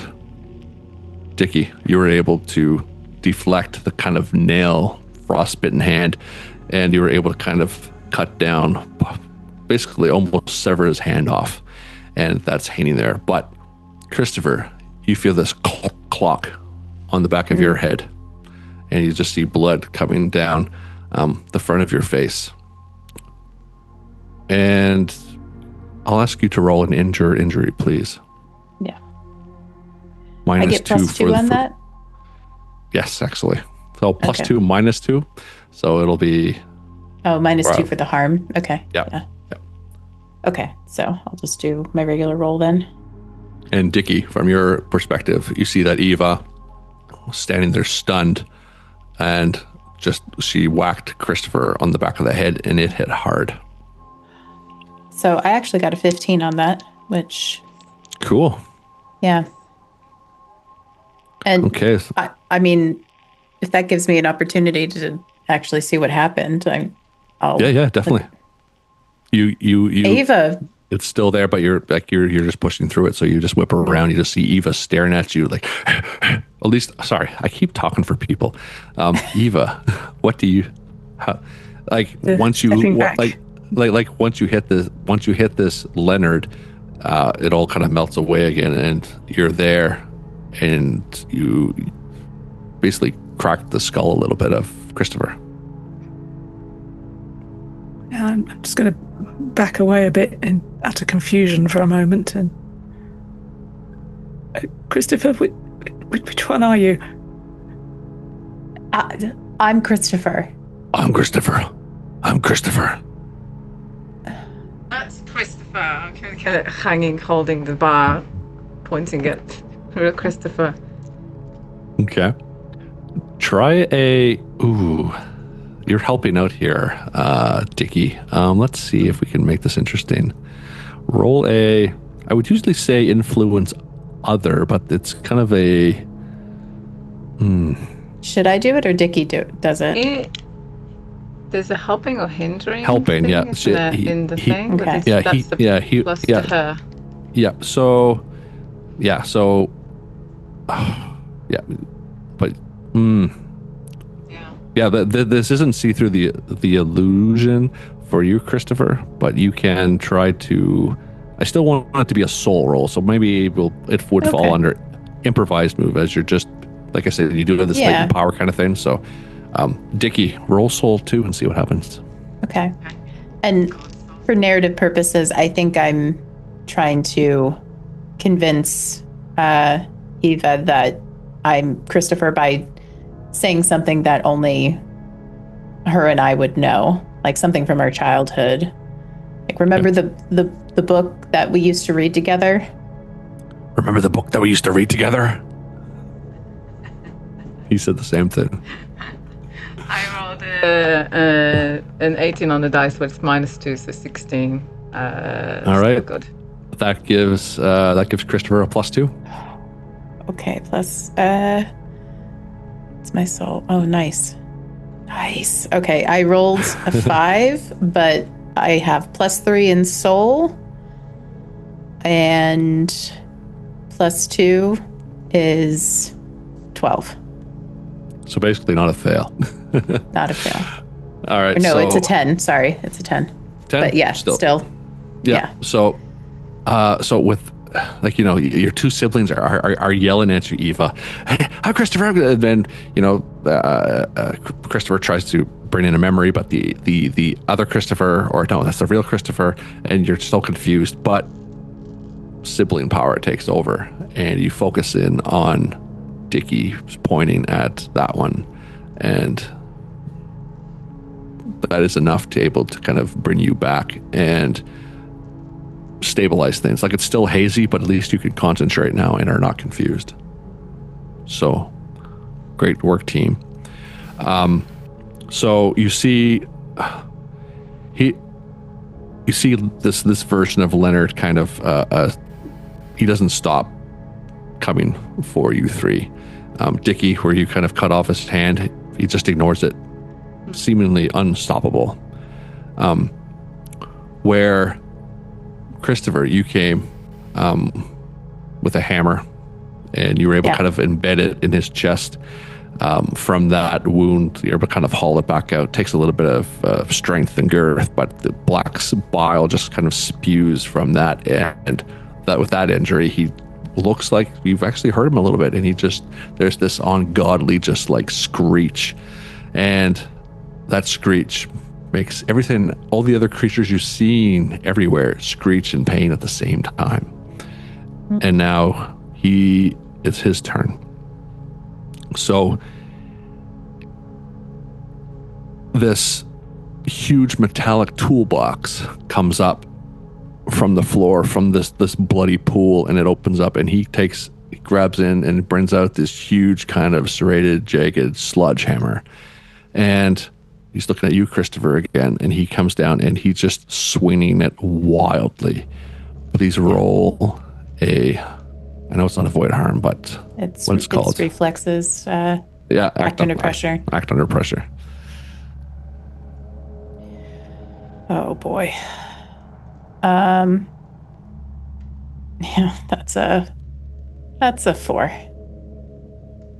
Yeah.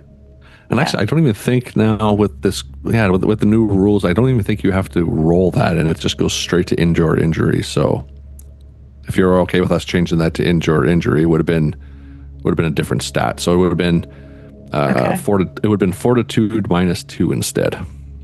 Well, yeah, it's still a fail. Okay.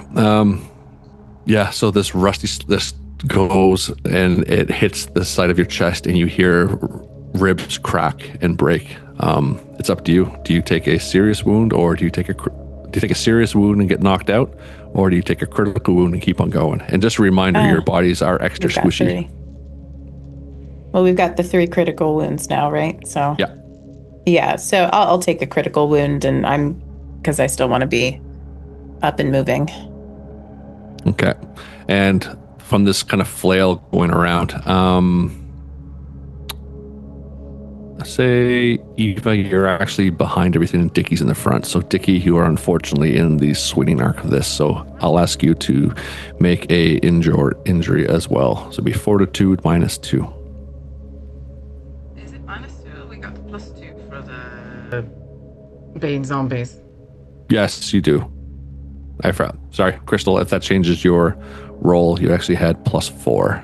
Well, your fortitude +2, -2. So I guess it would have been a straight fortitude roll. It would have been a straight fortitude, and I still would have failed. So Okay. So mine is 9. Okay. So this wildly flinging around swing of this hits you on the side of the head as well. And you unfortunately did not roll well. So same question to you. Yeah, it's the same thing. Okay. Like I said, your bodies feel more, even though you're starting to understand it as this is what it feels like to be dead. But even though you're being hit, it doesn't hurt. It doesn't hurt that much. Eva, he is done. Your siblings are in the way, but in this all haze of everything, at least you know who is the correct target this time, or who is the real Leonard. What do you do? So since I'm behind him, I'm just going to hurl myself at his back and try and hang on to him, injure him in any way I can. Okay, cool. If you'd like, if just trying to jump on him and just trying to get his attention to distract him a little bit, that will keep him. If you can roll, you can either do if you're just kind of like physically like, you can do like an engage in combat, or if you're trying to do it stealthily, you can do reflexes. You can do either or. I'll give you the choice. I'm going for violence. Okay. Roll away.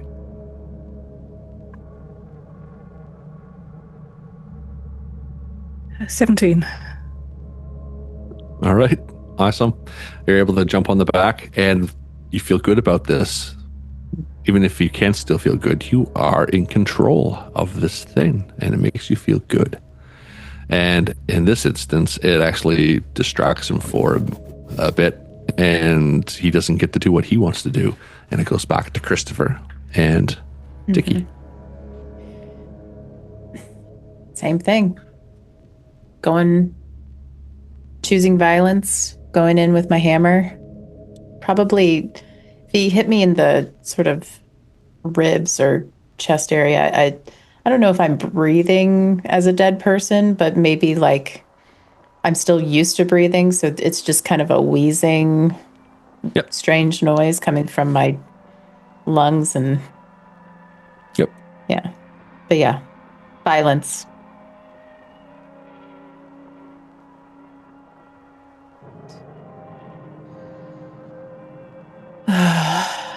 That's unfortunate. Oh, +/-1 for the critical wound too. So that's a 7. 7. Okay. It's probably due to the fact that Eva jumped on his back and made him step back a few, and you just ran into, basically impaled yourself a little bit on his hands with a roll of 7, right through your chest, kind of thing. So let's see how deep they go. Please roll an injury at the same fortitude -2. Okay.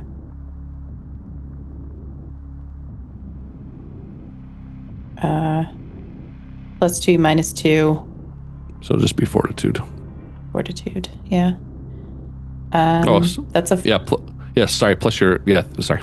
Go ahead. Yeah. That's a 14. So. Okay, that's not that bad success. Then. Yeah. Yeah. So you impale yourself a little bit.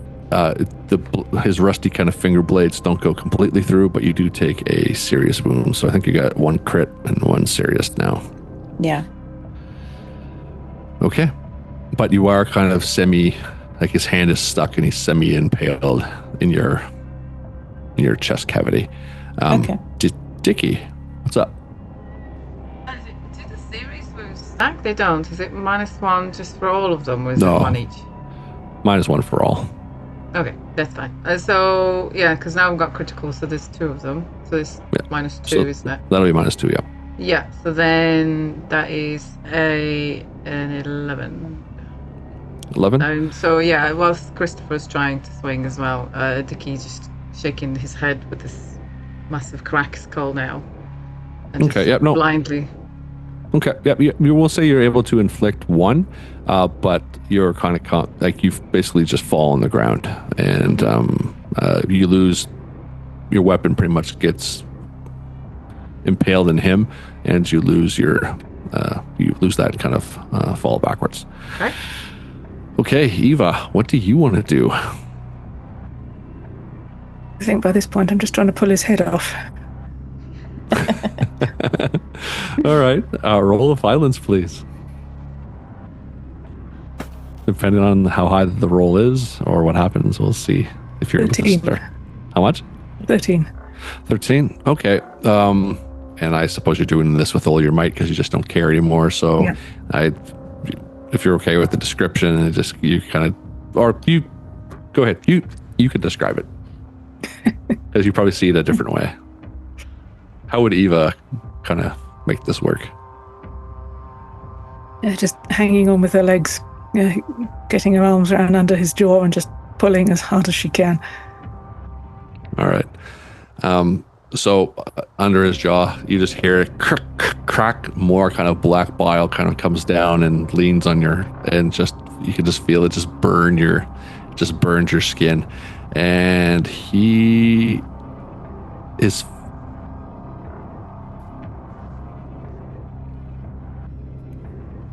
tries to, do the kind of throw you off kind of thing, but when he does that, the way you're kind of grabbed onto his jaw, it would make sense in this description.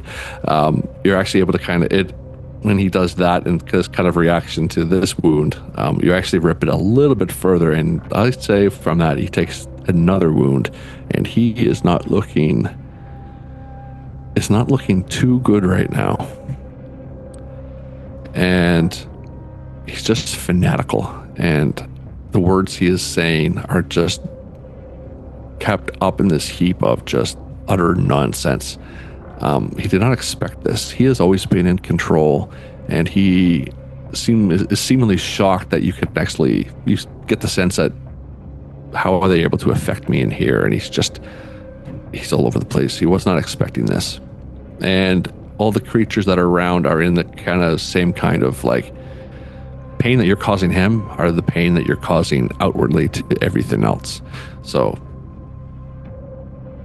you folks are doing a good job so far. All right, so with that, he tries in that act. I think that'll be his action, and he's trying to get you off, Eva. So I will ask you to roll to see if you're able to hang on. Again, it'll be a improvised move, so either violence or reflexes if you want to try to stay hooked around his neck. Yeah, I'm trying to stay hanging on. So okay. Still going with violence. Sure. 19. Perfect. He tries to wiggle you off, but you have him. It's almost like in a chokehold now. His jaw is in one of your hands, and you're just kind of hanging on with the other. And he's distracted, and he's doing well. Or you folks are doing well. Dickie and Christopher. It looks like you almost have him. What do you... Dickie's on the ground watching his sister being an awesome doctor. She's like, trust me, I'm the doctor kind of... Okay, I've never seen you be so cool. Is what's going in his head right now. I think I'm desperately looking. I've lost my own kind of. It's stuck in him. But his neck is exposed, right? Because she's picking. I want to find something that I can maybe thrust in there. Because the house is around us still, right? Yep. So maybe. I don't know what's about, but even if I can break a bit of the handrails, a bit of wood, just kick this broken pillar, whatever they're called, and thrust that in there. Sure. You are able to find something. You don't have to roll for that. So you grab this kind of banister pole, you rip it off the stairs, and you hear that, and you go for his neck. Christopher, what are you doing? think I still have my hammer, and I'm slightly attached. Oh yeah, slightly attached. Yeah. I mean, I'll stay slightly attached just so I can get some leverage on him. And yeah, I think I see Dickie coming with the banister, so I'm just I'm going low, and Dickie goes high. Violence. Roll those, please. I rolled a 10. Okay. Ooh, okay. That is 13. But it's -2. So 11. Okay. Both of you have succeeded with complications, so you're kind of both going in this at once. And usually what I have in my brain and with descriptions is not as awesome as players and their descriptions of what they see the action is going. So feel free, both of you, to describe a narrative of kind of what's going on with a consequence, or if, one consequence could feed the other. But feel free to tell me what happens.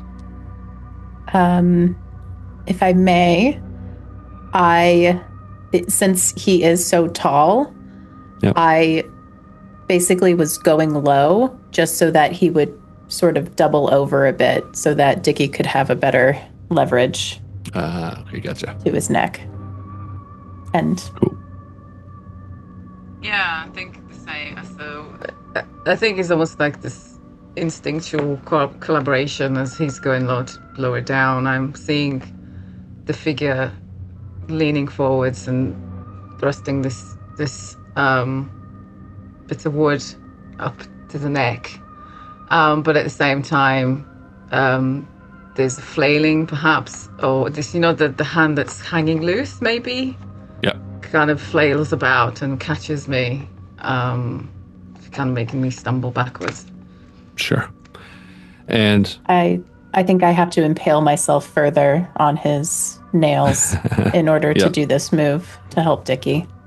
sure. And we're going to say that it incurs, you're fatally, but it's not fatally, but kind of fatally. So we'll just call it another critical wound for you, which brings you down to almost second death. Never said that before. Both of us are just. Yeah, I'd say both. And then as Eva, you're there and you're kind of thrown off here a little bit, but you kind of land on the ground, and if you're all right with this description, you probably just have his still have his jaw in hand, or how do you think their kind of actions affected you?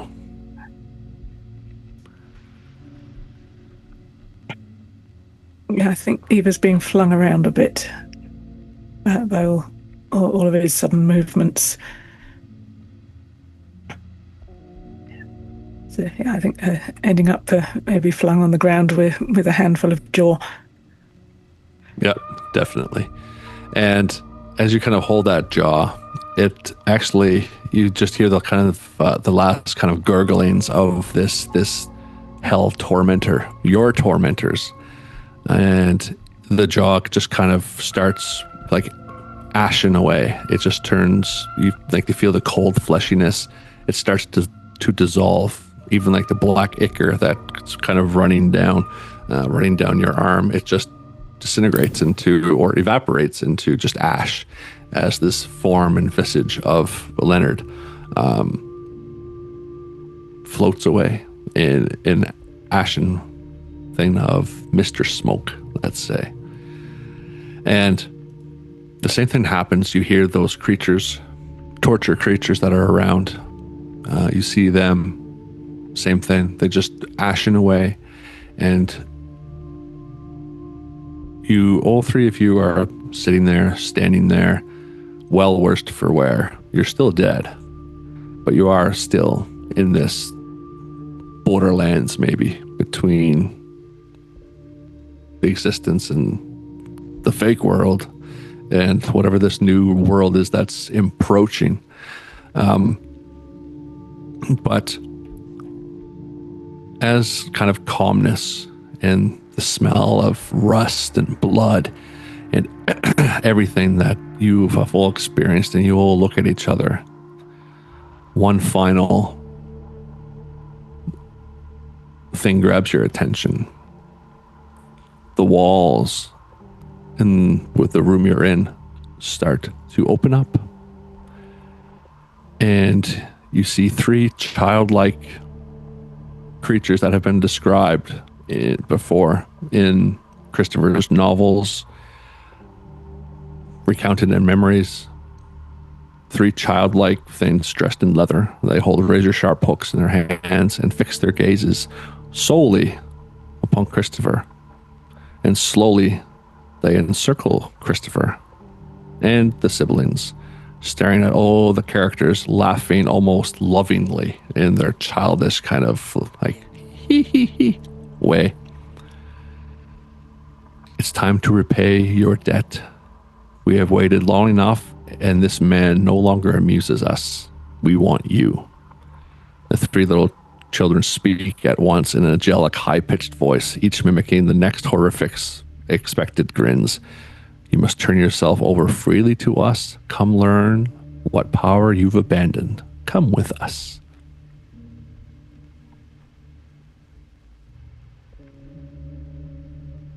What do you do?